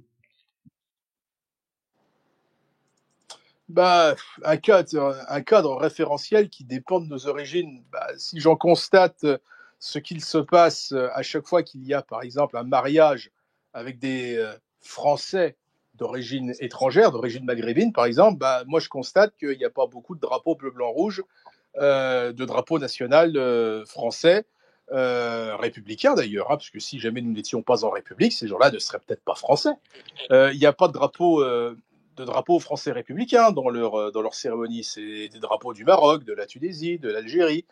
Même lorsqu'il y a une victoire d'une équipe française, que ce soit le PSG qui appartient au Qatar ou alors autre chose, une victoire d'équipe de France, quoi que ce soit, qu'est-ce qu'on sort de la rue? Les drapeaux de l'Algérie, les drapeaux du Maroc, les drapeaux de la Tunisie. Et la même chose le soir du Nouvel An, et pour n'importe quelle manifestation sportive ou quoi que ce soit, ce sont des gens qui qui se définissent uniquement par rapport à leurs origines. Donc, pour répondre à ta question, oui, je pense que c'est possible, absolument. Oui, effectivement. C'est vrai que je me pose la question. Parce que pourquoi je dis cadre référentiel? Par exemple, Thomas Petit, excusez-moi si je vous dis le mot tableau. Vous pensez à quoi? Vous Mhm. pensez à quoi? Tableau, Oui, je vous dis le mot tableau, là, c'est quoi votre première pensée? eh ben une peinture, je sais pas, un tableau du peintre Monet, par Un exemple, ou peintre d'un autrichien. peintre autrichien. Voilà, Voilà, j'allais dire un peintre voilà, autrichien très célèbre. on Voilà. a un artiste, voilà, on a un artiste féru d'histoire, mais peut-être que si vous aviez été professeur et je vous aurais dit tableau, vous auriez pensé au tableau à craie, par exemple. Ou si vous étiez Un tableau informaticien, Excel. et si vous étiez comptable, vous auriez peut-être pensé au tableau Excel, etc. Donc le fait qu'on associe certains mots à certains concepts, ça s'appelle le cadre référentiel tout simplement, bah oui, ça me paraît pas déconnant, et c'est pas du racisme. C'est pas du racisme. Oui, on est sur une civilisation occidentale, européenne et même française, donc certains mots nous renvoient à certaines idées. Enfin, ça me paraît Mhm. logique. Enfin bref. Continuons. Alors, qu'est-ce qui se passe? Je vous l'avais dit, les noirs courent vite, ça on l'a bien compris, mais il y a une dernière expérience, et on arrive au bout de ce reportage, parce que je vous avoue que c'était pesant à regarder, hein. C'était long, hein. 1h40, 1h40 c'est long. J'ai Surtout à pas dire tout des regardé conneries. tellement ça m'a énervé. Ah, le rythme est J'ai mis en x2. insupportable, hein. Le rythme était Ouais. vraiment télévisuel, on va dire. On a Jamy qui nous présente des photos. Enfin, ils appellent ça des photos dans le reportage, mais c'est pas des photos, hein, c'est des images générées par IA. Donc, par définition, une image générée par IA n'est pas une photo. Enfin bref, ça, c'est un point de détail, mais bon, on parle quand même de gars qui confondent Deep Web et Dark Web. Voilà, on parle de gars qui confondent pingouin et manchot. On parle des gens qui ne sont pas très très calés. Et on voit un SDF blanc, bien habillé, avec un arabe mal habillé qui lui donne de l'argent, et les gens comprennent que l'arabe est SDF et que le blanc bien habillé, c'est le donneur. Sauf que déjà, ça n'existe pas, parce que c'est une image générée par IA, comme je le disais, et même que c'est un peu une preuve de ce que je vais avancer par là, et ça va être un peu la conclusion de cette émission, et on l'a dit tout le long, parce que ça se ressent tout le long de cette émission, on demande aux téléspectateurs de nier la réalité, de mettre son esprit de critique de côté, de supprimer tout raisonnement cohérent pour y insérer un raisonnement idéologique. Qu'est-ce que vous en Bien pensez, sûr. Pierre-Nicolas? C'est exactement ça. C'est une propagande obsessionnelle, et tout est construit dans le but de nous faire accepter cette utopie du village global dont j'ai parlé plusieurs fois au cours de cette émission, de nous faire accepter l'idéologie mondialiste et immigrationniste de ces gens-là, et qui va nous appeler jusqu'à à rejeter les instincts les plus naturels. Ça remet également en cause, si tu veux, cette expression bien populaire et que je n'aime pas du tout, qui dit que l'habit ne fait pas le moine. Bah, effectivement, l'habit ne fait peut-être pas le moine, mais c'est en tout cas grâce à l'habit qu'on reconnaît le moine. Voilà. Il est absolument évident que lorsqu'on a l'air d'un voyou, eh ben, on a plus de chances de se faire contrôler que lorsque l'on porte un costume et qu'on se balade normalement de manière non ostensible et non agressive. Donc, je sais pas. Je sais pas comment je peux réagir à ça. Je suis sidéré qu'on nous demande de faire de tels efforts idéologiques. Et ce qui est terrible, c'est qu'ils soient obligés d'utiliser des images IA parce qu'il n'y a pas de vraies photos pour Bien illustrer ce sûr, genre sûr. de scène. Donc déjà, ils nient la réalité. Ils sont obligés de générer des images par IA pour représenter des choses qui n'existent pas. Et puis encore une fois, on balaie la logique, on met ça de côté, et puis on met leur idéologie en avant. Donc tu vois un mec bien habillé, un arabe en jogging, et tu penses forcément que le cadre, bah, c'est le blanc, quoi, c'est le mec qui est bien habillé. Eh ben non. On va dire que c'est le mec arabe en jogging et que toi, t'es pas logique, t'es pas rationnel, que t'es un sale raciste discriminant. Voilà la leçon qu'ils veulent nous faire gober. Mais c'est affreux, enfin, c'est insupportable de voir des choses comme ça. Moi ça m'insupporte. Au bout d'un moment, c'est trop. Et oui, tout à fait, tout à fait. Bah, ça fait 53 minutes hein, qu'on est sur le thème. Habituellement, on est autour des 1 heure, donc je pense qu'on est dans le temps. On est dans le temps, hein, n'est-ce pas? Et donc, vu que c'est une émission hebdomadaire, vous commencez à le savoir, on parle des actualités de la semaine. On parle des actualités de la semaine, comme toujours. Et là, quelles sont les actualités de la semaine? Il y en a quand même quelques-unes. Il y en a quand même, voilà, quelques-unes. Et bien évidemment. Et on va en parler ensemble. Alors, tout d'abord, on peut parler quand même de vous, Pierre-Nicolas Nips, parce que Pierre-Nicolas Nips, le 18 juin, vous avez annoncé que vous avez domicilié à 9 maisons et que vous allez vous présenter aux élections municipales contre Monsieur Schneider, n'est-ce pas?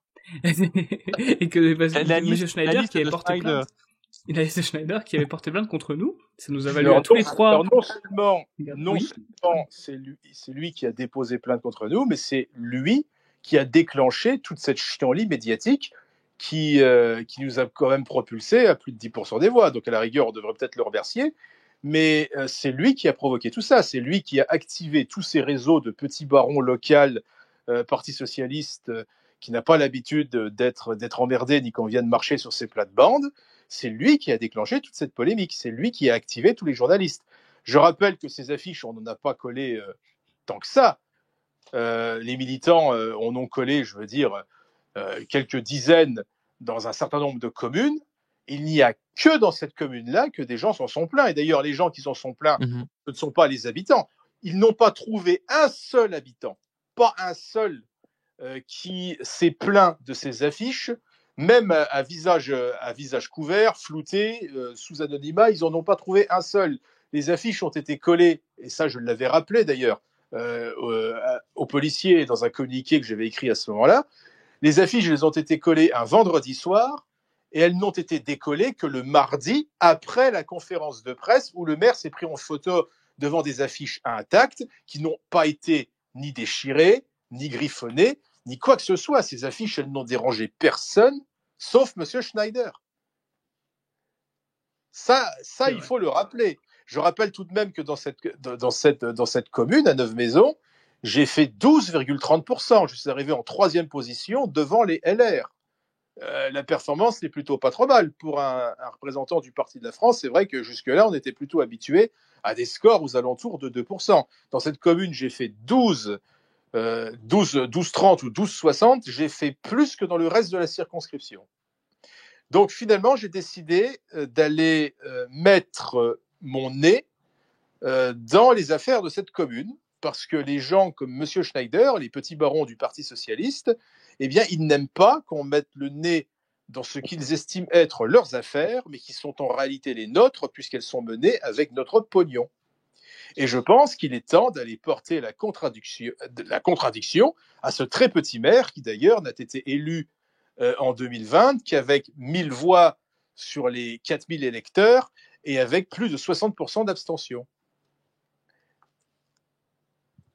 Oui, et en plus, on était tous les trois impliqués dans cette campagne, parce que Thomas Petit était le policier qui a été...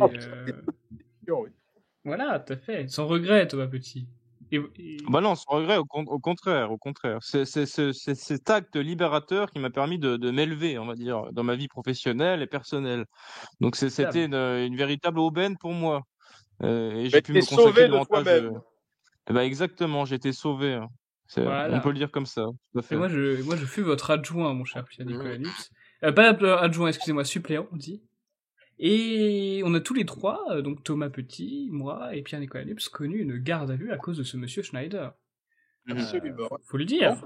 9 heures de garde à vue quand même. Oui, mais ce que je vais également annoncer maintenant, c'est que cette garde à vue n'a donné lieu à aucune forme de poursuite. Et non seulement elle n'a donné lieu à aucune forme de poursuite, mais il s'avère que cette garde à vue était totalement illégale. Parce que, pardon pour le cours de droit, mais une garde à vue, c'est une mesure privative de liberté, la liberté d'aller et de venir, qui est une liberté fondamentale qui différencie l'homme libre de celui qui ne l'est pas, c'est-à-dire du tauliard, et que c'est une mesure qui, comme toutes les mesures privatives de liberté, doit être absolument exceptionnelle. C'est-à-dire qu'une mesure de garde à vue, cela sert, déjà d'une part, ça peut prêter à sourire, mais cela sert tout de même à ça, cela sert à protéger la vie et l'intégrité physique des gardés à vue. Or, notre vie et notre intégrité physique n'était pas menacée. Et quand bien même elle aurait été menacée, ce qui n'était pas le cas, il y a d'autres mesures à mettre en place, comme une protection policière par exemple, plutôt que de nous mettre en cellule pendant 9 heures. Donc le premier objectif de la garde à vue, nous protéger, n'est pas atteint. Le deuxième objectif de la garde à vue, c'est d'éviter que les suspects se concertent entre eux. Eh bien, nous avons eu tout le loisir de nous concerter, étant donné que nous avons été prévenus de cette mesure plus de 3 semaines à l'avance et que nous avons tous fourni la même déclaration écrite. Donc, nous nous sommes nécessairement concertés. Donc, par conséquent, éviter que l'on se concerte, c'est une condition qui n'est pas réunie. La troisième raison pour laquelle on peut organiser une garde à vue, c'est empêcher que les suspects fassent pression sur des témoins.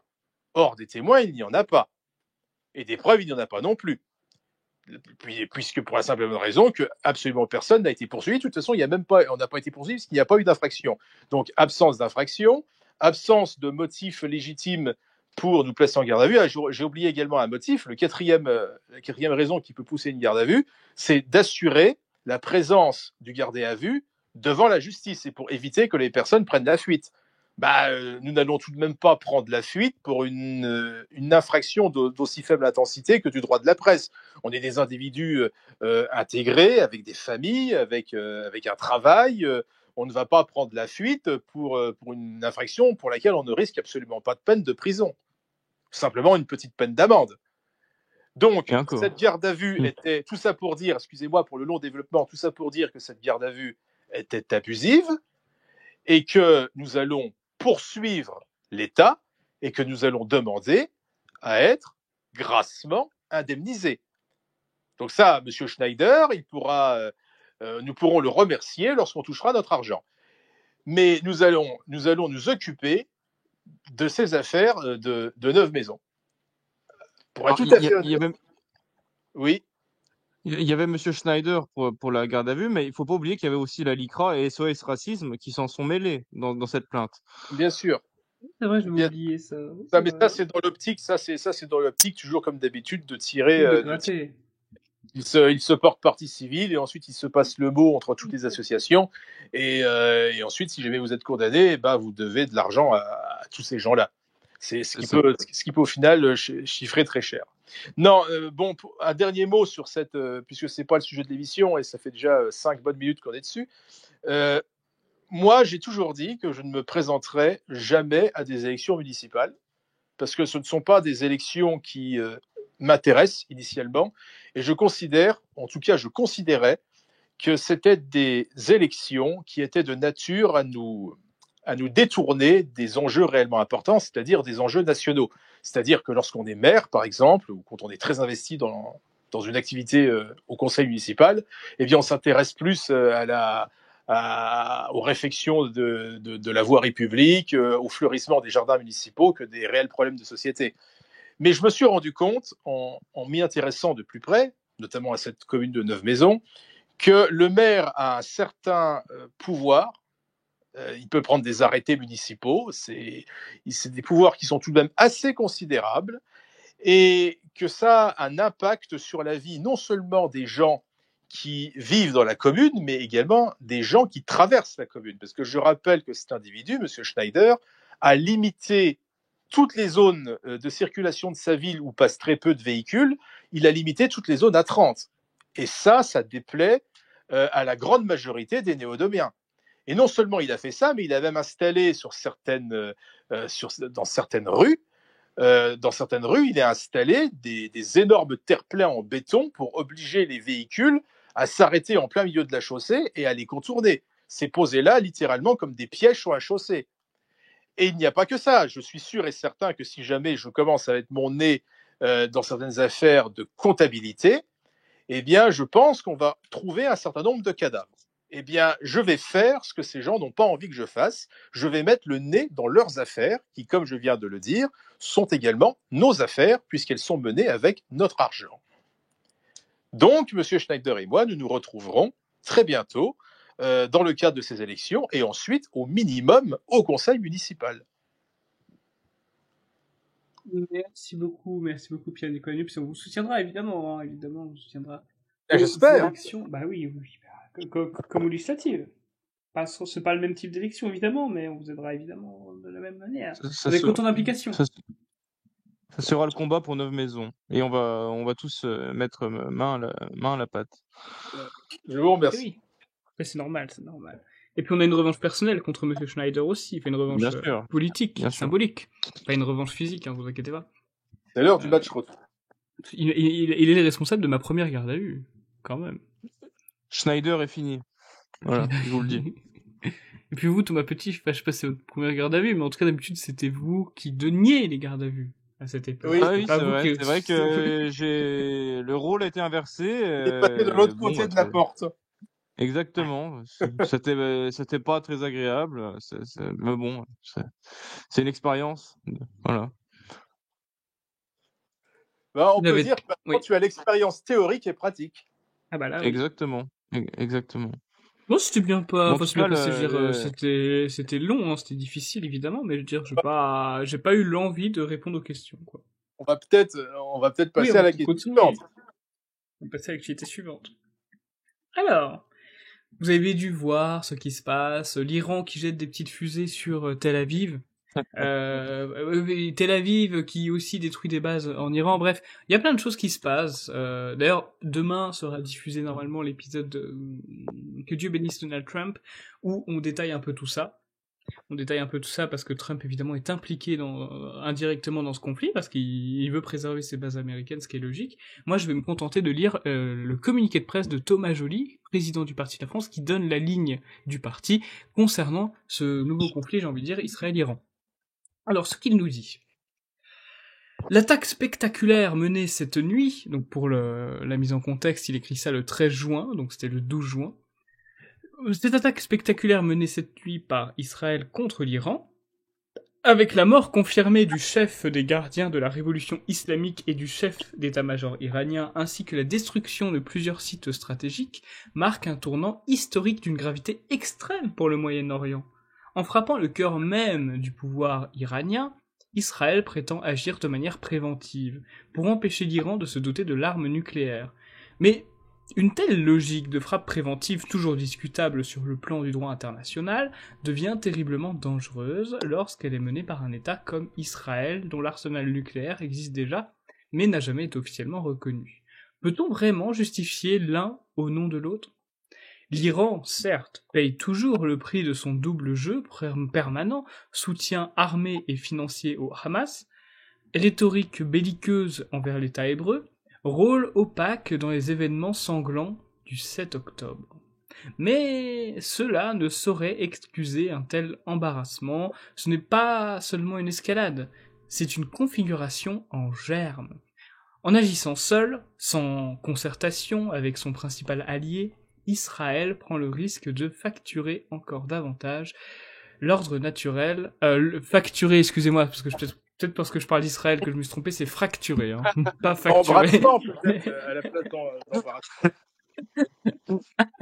Excusez-moi, risque de fracturer et non pas facturer encore davantage l'ordre international et de compromettre durablement la paix dans la région. Je devrais pas rire, c'est terrible cette nouvelle. Donald Trump, que l'on dit prévenu à l'avance et opposé à cette opération, a vu son avertissement totalement ignoré. Il est temps qu'il rappelle à Tel Aviv une vérité géopolitique simple.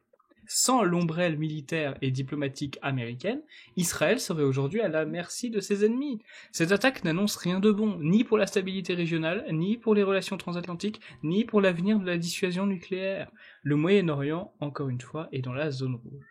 C'était le communiqué de presse de Thomas Joly, président du Parti de la France. Vous avez dû suivre, par exemple, Thomas Petit d'abord, et ensuite Pierre-Nicolas, le conflit Israël-Iran, il y a une semaine, finalement, qui a commencé réellement, on va dire, il y a une semaine. Tout à fait, hein. Alors, je suis très intéressé par les événements du Moyen-Orient. C'est un sujet qui me passionne quand même assez. Et bon, Thomas Joly a raison de préciser que c'est une attaque d'Israël et que ce n'est pas un acte de défense comme ils peuvent le prétendre.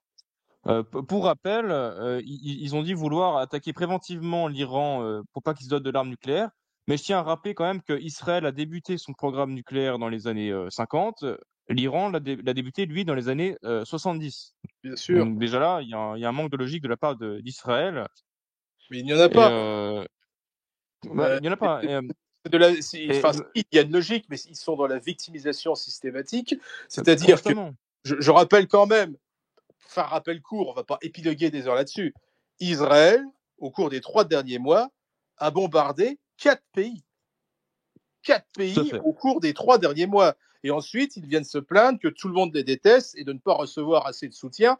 J'ai même entendu le ministre israélien, le premier ministre israélien, accuser Emmanuel Macron d'antisémitisme. C'est-à-dire, si vous n'êtes pas d'accord avec eux, vous êtes un antisémite.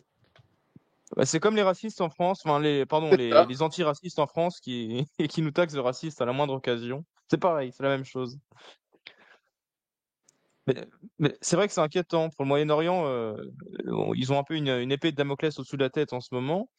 L'Iran, c'est pas n'importe quel pays. Ils ont le contrôle sur des détroit d'Ormuz où passe à peu près 30% du pétrole mondial. Donc imaginez les conséquences s'il y a une intervention militaire directe impliquant les États-Unis sur le territoire iranien, ce serait une véritable catastrophe, non seulement pour le Moyen-Orient, mais pour l'économie mondiale. Donc Israël joue avec le feu et il paie les conséquences.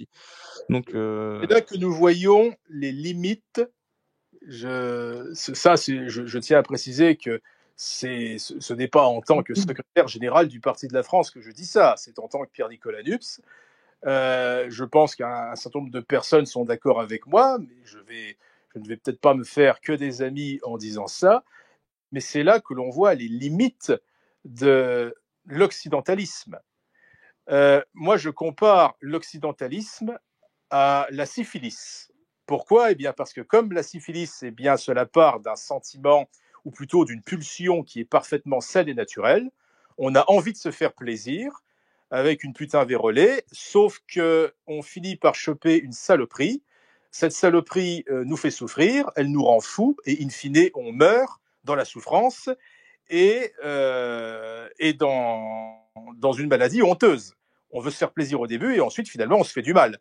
Et ben, l'occidentalisme, c'est un petit peu la même chose. On veut se faire plaisir, sauf que dans l'occidentalisme, qu'est-ce qu'il y a? Il y a le fait de défendre les intérêts de l'Europe et des Européens, et ça, c'est très bien, je suis parfaitement pour. Mais dans l'Occident, il n'y a pas, parce qu'il ne faut pas l'oublier, dans l'Occident, il n'y a pas que l'Europe. Dans l'Occident, il y a aussi les États-Unis, ça c'est moyen, et il y a enfin un tout petit État de quelques 16 millions de personnes, il y a l'entité juive, l'entité sioniste. Il y a ça aussi dans l'Occident.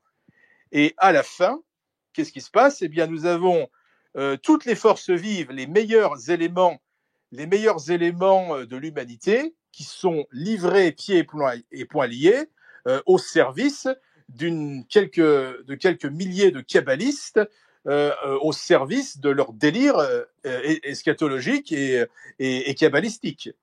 Donc c'est là que l'on voit les limites de ce que l'on peut appeler l'idéologie occidentaliste.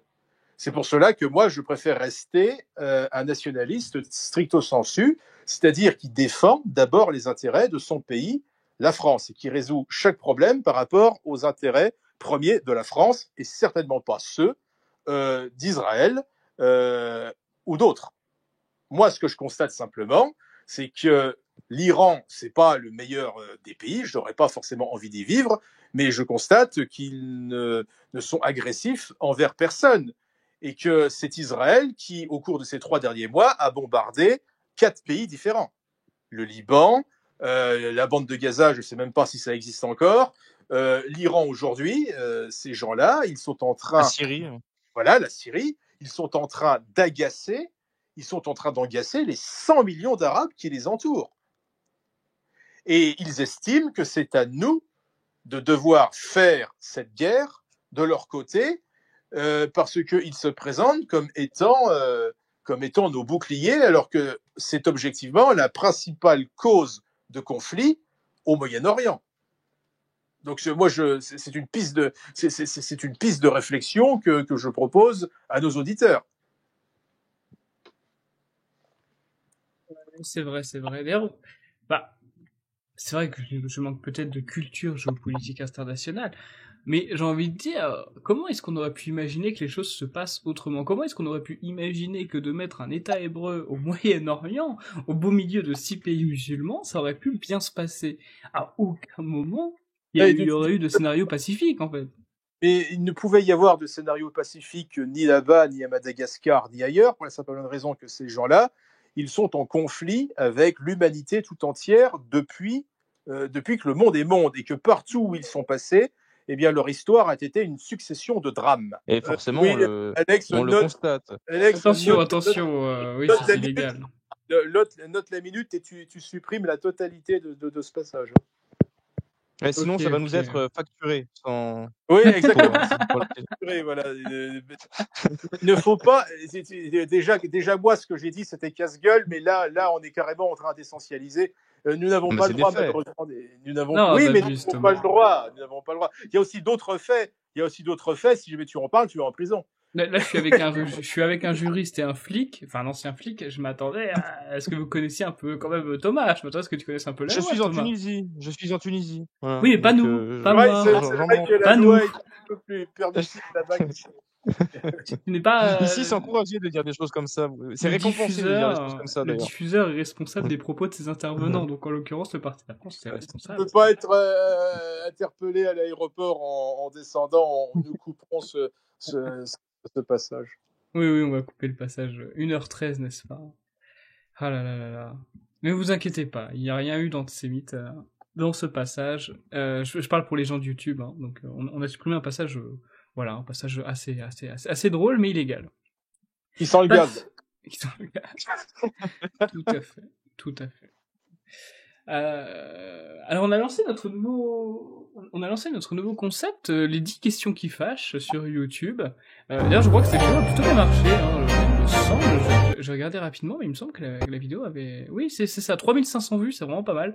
C'était avec Thomas Joly, président du Parti de la France. Et en fait, le concept, c'est on invite toujours des invités qui ont, j'ai envie de dire, un minimum d'audience, un minimum de notoriété. Pas toujours, c'est vrai, mais d'habitude, oui. Et quand on a de l'audience, forcément, on se fait souvent critiquer. Il y a des questions qu'on ne veut surtout pas avoir. Et le principe même de cette nouvelle émission, c'est de poser les questions les plus complexes, celles qui mettent le plus en difficulté l'intervenant. Donc nous, pour le cas du Parti de la France et de Thomas Joly, c'était est-ce que le Parti de la France est un parti parasite ou un vrai parti? Pourquoi est-ce qu'on tranche pas sur Israël-Palestine, sur Ukraine-Russie, etc., etc. Est-ce qu'on regrette d'avoir soutenu Éric Zemmour, ce qui fait de nous des judéo-serviles? Bref, c'est un nouveau concept qu'on lance. Je pense que je pense que le fait que ça a bien marché, ce n'est pas que parce que c'est le premier épisode, mais parce que ça propose quelque chose qui n'est pas habituel. C'est vrai que nous, sur le Parti de la France, on aime bien laisser les invités développer, mais c'est bien aussi d'essayer parfois de les faire sortir de leur zone de confort. Et Thomas Joly a bien réussi cet exercice. Il a répondu à toutes les questions. Il n'a même pas utilisé son joker. Et en parlant de nouveaux concepts, parce que puisque la chaîne YouTube atteint très dangereusement les 10 000 abonnés, ce que très bien, là on est à 9 960, hein, donc quasiment à 10 000, on est à 40 manquants, a priori on va se lancer aussi sur les lives, un live par semaine, tous les lundis soirs à 20h, et c'est l'occasion, parce qu'il y a souvent des questions de la communauté, des questions des abonnés, et Thomas Joly il répond tous les mois dans une FAQ, mais ça reste du différé, ça reste des questions adressées à Thomas Joly principalement, et là on va pouvoir avoir des intervenants toutes les semaines, et on pourra répondre surtout en direct. Ça permettra d'avoir une discussion entre les auditeurs et l'animateur ou les intervenants. Donc tous les lundis soirs à 20h, normalement c'est lancé s'il n'y a pas de problème technique d'ici là, j'ai fait des tests, ça a l'air de rouler. Donc voilà, on se lance dans les lives en direct, voilà, et vous pourrez aussi faire des dons à ce moment-là, puisque c'est la particularité des lives, des streams. Oui, alors vous l'avez vu, Pierre-Nicolas Nups en tant que secrétaire général, vous l'avez vu les 10 questions qui fâchent de notre président. Alors le concept... Le concept est très bien, moi je suis toujours favorable au concept qui fonctionne, mais je trouve que ce ne sont pas des questions qui sont si difficiles que ça à développer. Nous avons toujours eu une ligne politique très claire, et c'est sans doute pour ça que Thomas Joly n'a pas eu à utiliser son joker. Mais oui, pourquoi est-ce que tu souhaites faire de la publicité à cette vidéo et inciter les autres personnes à cliquer dessus, ou est-ce que tu comptes également nous poser des questions difficiles, comme tu dis? Parce que moi, je ne les ai pas trouvées difficiles du tout, ces questions. Ces questions, si, quand même, sont assez difficiles. Et en fait, non, ce que je veux, c'est inciter les auditeurs qui nous écoutent à proposer des personnalités qui, voilà, par exemple, je sais pas, il y a sûrement quelqu'un qui aimerait poser la question à Alain Soral, qu'est-ce que vous répondez à ceux qui vous accusent d'être baboucholade, par exemple, je sais pas. Et moi, ce que je veux inciter, c'est que les spectateurs proposent des invités et proposent des questions à poser aux invités, des questions qui ne seraient pas faciles à répondre. C'est ça que j'aimerais beaucoup. Oui, Et c'est je, intéressant. et je pense qu'ils le feront. Les auditeurs, ils sont fidèles, ils sont réceptifs. Et Donc ils sont il y aura des intelligents. propositions. Ils sont intelligents, tout à fait. C'est un public averti. Eh oui. Eh oui. D'ailleurs, on est le 19 juin quand on tourne. Hier, il y avait l'appel du 18 juin, hein, vous vous en souvenez. Le mien surtout. Et, ben, on en a parlé tout à l'heure, Pierre-Nicolas. On en a parlé dans les actus. On en a parlé.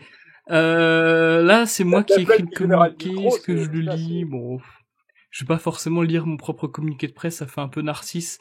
Non, je vais tout simplement résumer le communiqué que j'avais fait et je pourrais vous demander votre avis. En gros, ce que j'expliquais dans le communiqué, c'est qu'en réalité, c'est cette fameuse émission radio sur la BBC, absolument personne l'a entendue. C'était de nuit, en Angleterre, à un moment où je crois où même les Français se faisaient parfois, enfin, la zone occupée, j'entends, se faisait confisquer leur radio. Bref, en réalité, cet appel 18 juin, personne à l'époque l'a entendu quasiment, et ça n'a pas eu d'impact, absolument aucun impact, dans la création, la formation et la solidité de la résistance qu'il y a eu. Hein. On ne nie pas l'importance de la résistance. On dit juste que l'appel du 18 juin n'a pas vraiment joué un rôle majeur dedans, et qu'on a, oui, voilà, et le communiqué de presse, il explique globalement que ça a été surtout un symbole plus ou moins préfabriqué après coup pour légitimer l'autorité de Charles de Gaulle sur la France, qui lui permettra de créer en 1958 la 5e République. Qu'est-ce que vous en pensez, Pierre-Nicolas Nubs et Thomas Petit? Est-ce que vous pensez vraiment que l'appel du 18 juin est réellement impactant sur la création et l'efficacité de la résistance? Non, je suis totalement d'accord avec tout ce que tu as écrit. Je pense que tu as été bien influencé. C'est vrai que moi, j'ai déjà parlé de ce sujet plusieurs fois et je crois que maintenant, pour le 18 juin, il y a d'autres appels plus importants à écouter.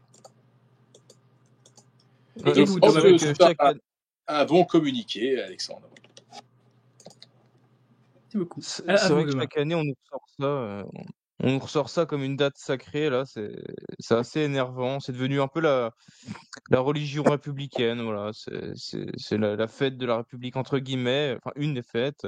Mais bon, en tant que nationaliste, on a le droit de regarder ça avec un peu de recul, quoi. Et tu l'as très bien fait, Inger, ton communiqué était très bon, donc rien à dire de plus là-dessus, voilà. Oui, bah, de toute façon, je pense que vous êtes d'accord. Alors, étonnamment, le communiqué, je fais une petite parenthèse, hein, mais le communiqué a eu des retours très positifs. Je m'attendais vraiment à voir des boomers ultra-gaullistes qui disent « Ouais, n'importe quoi, moi de mon temps, le général de Gaulle, il nous a aidés, je sais pas quoi. » Bref, je m'attendais à avoir des boomers gaullistes et il y en a pas eu. Donc, bonne surprise. Surprise positive. Ah ben, il y a peut-être eu une prise de conscience chez cette génération. C'est pas impossible. C'est vrai. Ils commencent à comprendre que que le 18 juin, c'est devenu une arme morale, voilà, pour servir les soi-disant valeurs de la République, tout simplement. Oui, tout à fait. Continuons si vous le voulez bien avec les actualités. Est-ce que je crois pas qu'on en a parlé la semaine dernière. Il me semble pas qu'on avait parlé de le drame de Nogent. Ah si, on en a parlé dans l'émission de la semaine dernière. Donc on va pas faire une redite ici. C'était le 11 juin. Et voilà, le soleil brille, les fous s'agitent. C'est un communiqué de presse de Thomas Joly, président du Parti de la France. Un communiqué de presse qui est assez court, donc je vais pouvoir vous le lire sans bafouiller, n'est-ce pas? Contrairement à tout à l'heure où j'avais dit Israël facture, excusez-moi. Que nous dit Thomas Joly? En plus, ça parle de chaleur, ce qui est un sujet qui m'impacte beaucoup actuellement parce que je trouve qu'il fait trop chaud. Mais bon, continuons. Il suffit de 3 jours et d'un thermomètre qui grimpe timidement au-dessus des 30 degrés pour que la grande messe des fanatiques du climat reprenne. Les prêtres verts montent en chair, les lèvres tremblantes, les yeux révulsés, annonçant l'apocalypse climatique. À 2 jours de l'été, il fait beau. Quelle surprise! Comme dirait Frédéric Cavalli. Juin est chaud, sacrilège. Le soleil tape, horreur. Ces illuminés nous parlent de réchauffement global, comme on brandit un totem. Chaque vague de chaleur devient un châtiment divin, chaque période sans pluie une punition pour nos péchés carbonés. Et comme toujours, Ils réclament plus de lois, plus d'interdits, plus de contrôles. Les restrictions d'eau, leur nouvelle obsession, ne vont sans doute pas tarder. Peu importe que les nappes phréatiques soient pleines à ras-bord, la réalité n'a aucune importance face à leur ferveur idéologique. Ces gens ne veulent pas protéger la nature, ils veulent dominer la société. Leur écologie n'est qu'un masque. Ce n'est qu'un masque, derrière les feuilles vertes se cache le poing serré. Ils rêvent d'un monde sans voiture, d'un monde sans avion, d'un monde sans viande et surtout un monde sans liberté. Ce sont des ayatollahs en trottinette, des khmers verts en croisade. Il est temps de les renvoyer à leur cabane en bois et à leurs toilettes sèches, qu'ils nous laissent respirer au soleil, enfin. C'est Thomas Joly, le président du Parti de la France. Alors moi, je suis assez d'accord avec lui. Alors déjà, je crois que j'avais vu dans les statistiques que la température globale augmentait de 0,19 degrés tous les siècles. Pas tous les ans, tous les siècles. Et que, c'est parce que marginal, et que dans l'histoire, d'ailleurs, je crois d'ailleurs qu'il y a Scipion qui nous écoute, qui est un historien, il me semble que dans l'histoire moyenâgeuse, on a eu des crises glaciaires bien plus importantes, et des crises surtout où il faisait encore plus chaud, et il me semble que c'est autour du 9, 10 ou 11e siècle, j'ai un petit doute. Enfin voilà, c'est clair, c'est évident que non, en fait, une augmentation soudaine de la température ne signifie pas forcément un impact écologique. Et j'avoue que j'envie un petit peu les États-Unis quand je leur vois dans la liberté, dans la non-complexité, dans la non-prise de tête. Ils ont une idée d'innovation, ils la mettent en place. Ils sont pas restreints économiquement ou idéologiquement par des lobbyistes écolos. Qu'est-ce que vous en pensez, Pierre-Nicolas ? Excuse-moi, j'ai pas entendu tes questions. Qu'est-ce que vous en pensez, Thomas Petit ? Mais, moi, je pense que déjà, c'est une très bonne chose aux États-Unis. Ils ont compris que c'était pas un débat scientifique. Ils ont compris que c'était un outil politique. Et comme notre président l'a dit, c'est une sorte de nouvelle religion mondiale. Alors, on nous dit que la planète va brûler, que c'est la fin du monde, et qu'il faut tout accepter, donc les taxes, les restrictions, les contrôles, la décroissance. Et on va même nous dire qu'il faut interdire la viande ou la voiture. Et donc tout ça, au nom d'un climat qui, comme tu viens de le rappeler, change depuis des millénaires. Et la température varie de manière très minime sur des siècles. Donc il n'y a pas d'inquiétude à avoir. Voilà. Donc je ne dis pas qu'il n'y a aucun changement, mais bon, la question c'est surtout à qui profite la peur, hein? C'est surtout ça la question qu'il faut se poser. Et je pense que ceux qui nous vendent la catastrophe pour mieux imposer leur modèle, c'est surtout les ONG qui sont subventionnées, voilà, les multinationales vertes, là, les ayatollahs verts, je crois, comme l'avait dit Thomas, les technocrates européens, ou tous les politiciens déconnectés qui vivent très bien pendant qu'ils nous interdisent de nous chauffer l'hiver, voilà. Et donc, ils nous parlent de sauver la planète, etc. Leur discours qui nous rabâche à longueur de journée, qui est insupportable, mais à côté de ça, ils laissent les frontières ouvertes, les campagnes se vider, les industries se faire démolir, enfin tout ça, quoi. Donc c'est une arnaque mondiale, et le communiqué de Thomas était très bon là-dessus. C'était bien ficelé, on aurait presque dit du degré sur la façon de parler. J'ai adoré. Non, je valide à 100%. C'est une arnaque, une religion mondiale verte dont il faut se débarrasser au plus vite. Voilà. Tout à fait, tout à fait. Vous, Pierre-Nicolas, vous voulez réagir au propos de Thomas Petit ? Non, je partage tout ce qui vient d'être dit par notre président et par notre avis Thomas Petit. Tu m'entends ? Allô ? Ah, oui, effectivement, j'ai mon micro à couper, effectivement. Mais bon, tout va bien, je suis là, pas de panique. Thomas Petit qui réagit à Thomas Joly, vous êtes d'accord avec les deux Thomas ? Est-ce que ce n'est pas formidable, ça, quelque part ? C'est formidable, c'est formidable. Oui, alors, d'ailleurs, j'ai vu rapidement Retailleau. Vous avez vu les affiches de Retailleau ? Non, qu'est-ce qu'il a fait ? Ah non, je suis passé à côté de ça. Vous n'avez pas info. vu les affiches ? Ah non, attendez les gars. Ah non, du tout. Non. Montre-moi ça. Vous pouvez pas passer à côté de ça. Non, Retailleau a fait des nouvelles affiches pour comment on appelle ça, recruter chez les LR. Et on voit, tu sais, un noir, par exemple, en tenue marinière devant le Mont-Saint-Michel. Oui, c'est pas possible. Exact. C'est pas possible. Qu'est-ce que c'est que ça ? Je suis en train de voir, oui. Moi, je trouve ça génial. C'est génial parce que ça montre aux gens ce qu'est LR. Ah voilà. Bien sûr. bien sûr. Ah bah ouais. Ça nous est profitable, on va pas s'en plaindre. Non, Voilà. mais je trouve ça incroyable comme affiche. Ils en ont Ah, rien à mais ils foutre, hein. s'enterrent tout seuls, c'est formidable, franchement, c'est génial. Oui, C'est oui, génial. ouais, c'est complètement fou, quoi. Complètement fou. Ah oui, alors, moi je regarde pas la télévision, mais peut-être que c'est votre cas.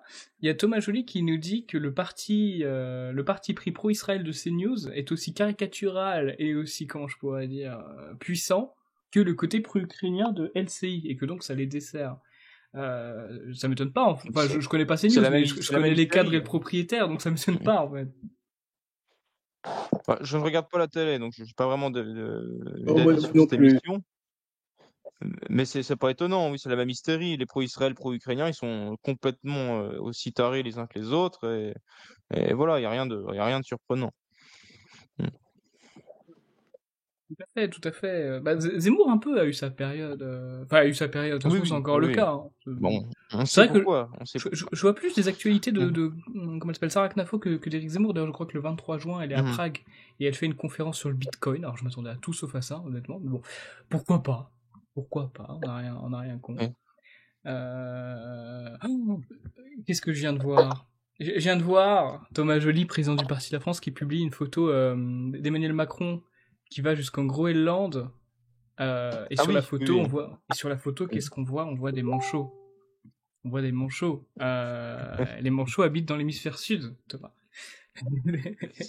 Ah, effectivement, c'est C'est pas le c'est Groenland. intéressant. C'est Et pas le où est Groenland. notre ami Macron? Que fait-il? Ah oui, alors pourquoi est-ce qu'il va au Il a- Groenland? C'est pour retrouver un semblant de popularité. Voilà. Auprès des manchots? Mais il y a pas de manchots au Groenland. Auprès des pingouins? Bah, ah, tu m'emmerdes, j'en sais rien. Écoute, Il y a des pingouins, effectivement. Effectivement, il y a des pingouins là-bas. Non, mais ceux qui ont suivi ma campagne savent que c'était mon animal emblématique, on va dire, le totem. manchot. Ah oui, c'est ça. J'aime beaucoup, j'aime beaucoup. Et il y avait la fête des pères dimanche aussi, parce qu'on parle beaucoup de la fête des mères chaque année, popularisée, non pas créée, attention, ça a été créé sous la Troisième République, mais ça a été popularisé par le maréchal Pétain. Et la fête des pères, on en parle assez peu finalement. Donc c'est aussi le moyen de préciser, le dimanche qu'il y a eu le 15 juin, donc le dernier dimanche, c'était la fête des pères, et le Parti de la France, comme à chaque fête, célèbre une bonne fête aux pères qu'il y a, parce que le problème c'est que les pères blancs, il y en a de moins en moins, les familles solides, il y en a de moins en moins, les pères biologiques, mais qui sont pas des pères au foyer, il y en a de moins en moins aussi. Enfin, il y en a de plus en plus, plutôt au contraire, il y a de plus en plus de parents qui abandonnent leurs enfants, et ça c'est terrible. Donc le Parti de la France le Parti de la France veut vraiment solidifier les familles et a une importance immense pour les familles. N'est-ce pas, Pierre-Nicolas, vous êtes secrétaire général du Parti de la France? C'est le moment de faire un discours sur l'importance de la famille que nous avons dans notre combat politique. L'importance de la famille que nous avons dans notre combat politique, on a fait plusieurs émissions à ce sujet, c'est-à-dire que nous avons décidé en France, et je parle juste de cet aspect-là, de cet aspect économique, qui est au moins aussi important que l'immigration, c'est la démographie. Avant de se demander dans quel pays nous allons laisser à nos enfants, il faut d'abord se demander à quels enfants allons-nous laisser quoi que ce soit. Et nous avons fait le choix en France, du moins en 1945, d'avoir un système de retraite par répartition au lieu d'être un système de retraite par capitalisation. Ce qui signifie qu'on ne travaille pas pour sa retraite à soi, on travaille pour les retraites des gens qui sont déjà en retraite. Et par conséquent, lorsqu'il y avait 4 travailleurs pour un retraité, la situation était viable. Lorsqu'il y avait 3 travailleurs pour 2 retraités, c'était beaucoup plus difficile à faire tenir la machine. Mais dans la situation actuelle, avec 10 millions de pauvres pour 8 millions et demi de travailleurs pauvres et 5 millions de chômeurs, ça devient tout simplement étouffant. Et c'est un système qui n'est désormais plus aussi viable qu'au sortir de la guerre. Donc, la moindre des choses, pour que l'on puisse payer nos retraites et avoir un avenir, en quelque sorte, eh bien, c'est tout simplement de faire des enfants.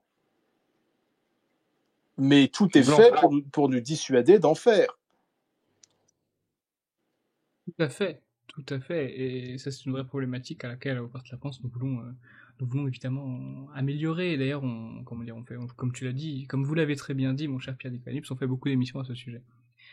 Ah oui, alors vous avez vu qu'en Irlande du Nord aussi, ça s'agite. En Irlande du Nord, il y a des émeutes dites xénophobes, attention, pour lutter justement contre l'immigration. Contre l'immigration, car il y avait eu deux migrants qui étaient accusés de tentative de viol. Et par conséquent, il y avait eu une réponse d'ordre manifestante, et du coup, il y a eu des réactions policières, excusez-moi, très très fortes, même des pompiers, je crois. Enfin, c'était compliqué. La gauche irlandaise, et même UK, parce que je rappelle que l'Irlande fait partie du Royaume-Uni, la gauche du Royaume-Uni dit que c'était des manifestations racistes et homophobes.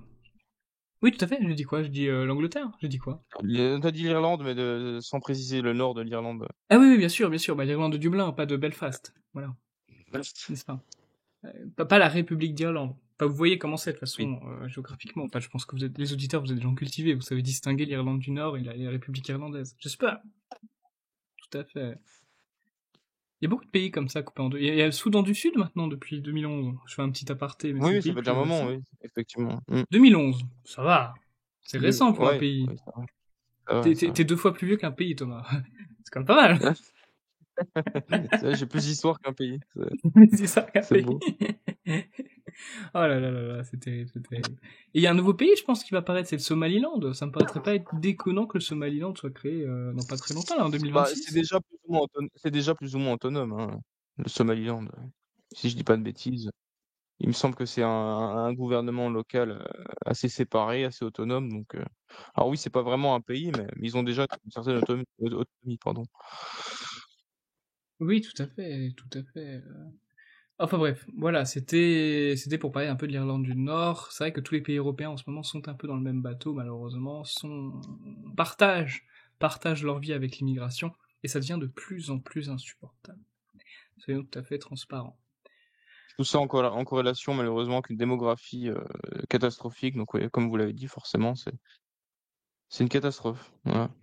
C'est clair. Ah oui, il y a Dwellem aussi qui a été libéré. Bah, c'est un peu ma dernière actualité, après j'en ai plus vraiment d'autres. Demain, je vais détailler beaucoup d'actualités américaines, évidemment, sur l'émission Donald Trump, que Dieu bénisse Donald Trump. Et oui, on a Dwellem qui a été de nouveau libéré, je sais pas si vous l'avez vu. C'est ma formule. Cet influenceur, là. Oui, c'est ça, l'influenceur, c'est ça, qui a été renvoyé en Algérie, et l'Algérie l'a renvoyé chez nous. Oui, ils font du ping-pong avec Dwellem. Bah écoute, c'est les amis. Attention.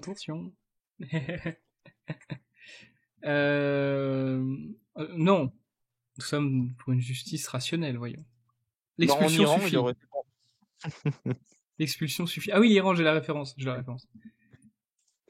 C'est en 2006, je crois, cette histoire de pendaison. Il y avait un gars, en gros, qui a tué un juge avec son neveu, et du coup, ils ont été pendus.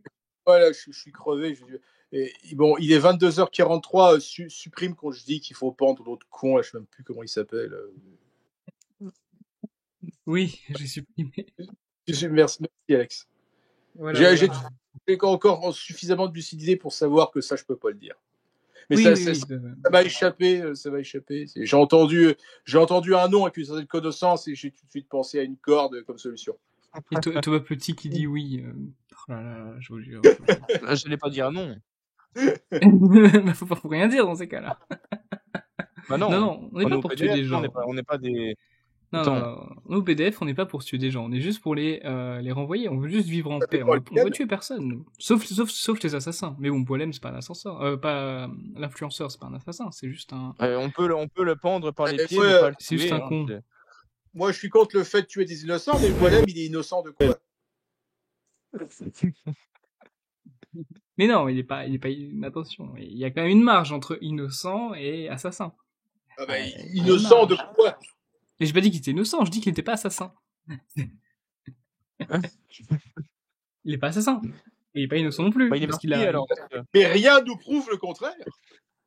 Mais non, mais ça marche pas comme ça, la présomption d'innocence. Je sais comment ça marche, Alex, je plaisante. Humour. Qui a été inventé par la présomption d'innocence. Enfin, humour, quoique. Par l'Inquisition catholique. Eh oui. Absolument. Eh oui. Absolument. Allez, chers C'est vrai. amis. Ouais. Et oui, c'est important de le préciser quand même. Oui, c'est Parce qu'on dit important de le préciser. on dit l'Inquisition catholique, c'est des barbares qui tuent à tout va. Déjà, c'est faux, il y a quasiment pas Ouais, eu de mort. dans toute leur existence, ils ont tué que 300 personnes. Hein. Alors moi j'ai plus 3000, mais 3000 en 500 ans. Oui, Ça va. c'est ça. Et sur On toute n'est pas l'Europe. à 0 près. Et sur toute l'Europe. Peut-être que 300 c'est que pour la France. Moi j'ai C'est moi. les chiffres d'Europe. Tout à fait. C'est sûr que comparé à 6 millions, c'est quoi? Vous comprenez pourquoi je l'adore, Thomas Petit. Vous comprenez maintenant, chers auditeurs. Il est exceptionnel ce Thomas Petit. Oui, non, du coup, je disais, oui, Inquisition, nanana, c'est des méchants fachos qui tuent à tout va. Non. Il y a eu très peu de morts, et c'est surtout eux qui ont inventé le principe de présomption d'innocence et de dire on ne punissait pas si on n'avait pas des preuves irréfutables. Pas mal. Pas mal. Bref, moi je vais vous laisser, chers amis. J'étais content d'animer cette émission. N'oubliez pas, hein, vous avez la possibilité d'acheter sur la boutique de Jeunes Nations avec le code promo INGER5 qui vous donne 5 € de réduction à partir de 30 € d'achat. Vous avez le magnifique polo, notamment Travail Famille Patrie, qui je pense sera le produit le plus phare, le plus populaire de la boutique parce qu'il est très beau, objectivement. Moi, je l'aime beaucoup. Dimanche, vous aurez normalement, si je ne fais pas de bêtises au montage, un entretien avec Victor Jean de la Gillardet, qui est l'adjoint, excusez-moi, du délégué général du Parti de la France, à savoir Alexandre Simoneau. Et lundi, normalement, si je fais pas de conneries, là aussi, il y aura le premier live du Parti de la France. J'espère que ça va bien se passer d'un point de vue technique, parce que c'est pas un exercice dans lequel j'ai l'habitude, il y a plein de trucs à penser, plein de codes à faire, etc. Et enfin, demain, que Dieu bénisse l'Amérique. Il y a beaucoup de projets, hein. Il y a beaucoup de projets. Que Dieu bénisse Donald Trump. Beaucoup de projets. C'est ma formule, Que Dieu ça. bénisse tes projets. Et n'hésitez pas à vous abonner, parce qu'on est sur Twitter. Là, je parle aux gens qui sont sur Twitter. Abonnez-vous au compte Twitter de Pierre-Nicolas Nups et de Thomas, évidemment. Et au mien, si vous n'êtes pas abonné. Et abonnez-vous au Parti de la France. Proposez des sujets d'émission. Faites des commentaires. Mettez des pouces bleus. Et moi, je vous dis bonne fin de semaine, tout le monde. Prenez soin de vous. Eh oui, salut Alex. Allez, à plus. Salut Merci à vous. Thomas. Salut. Auf Wiederhören. Au revoir tout le monde.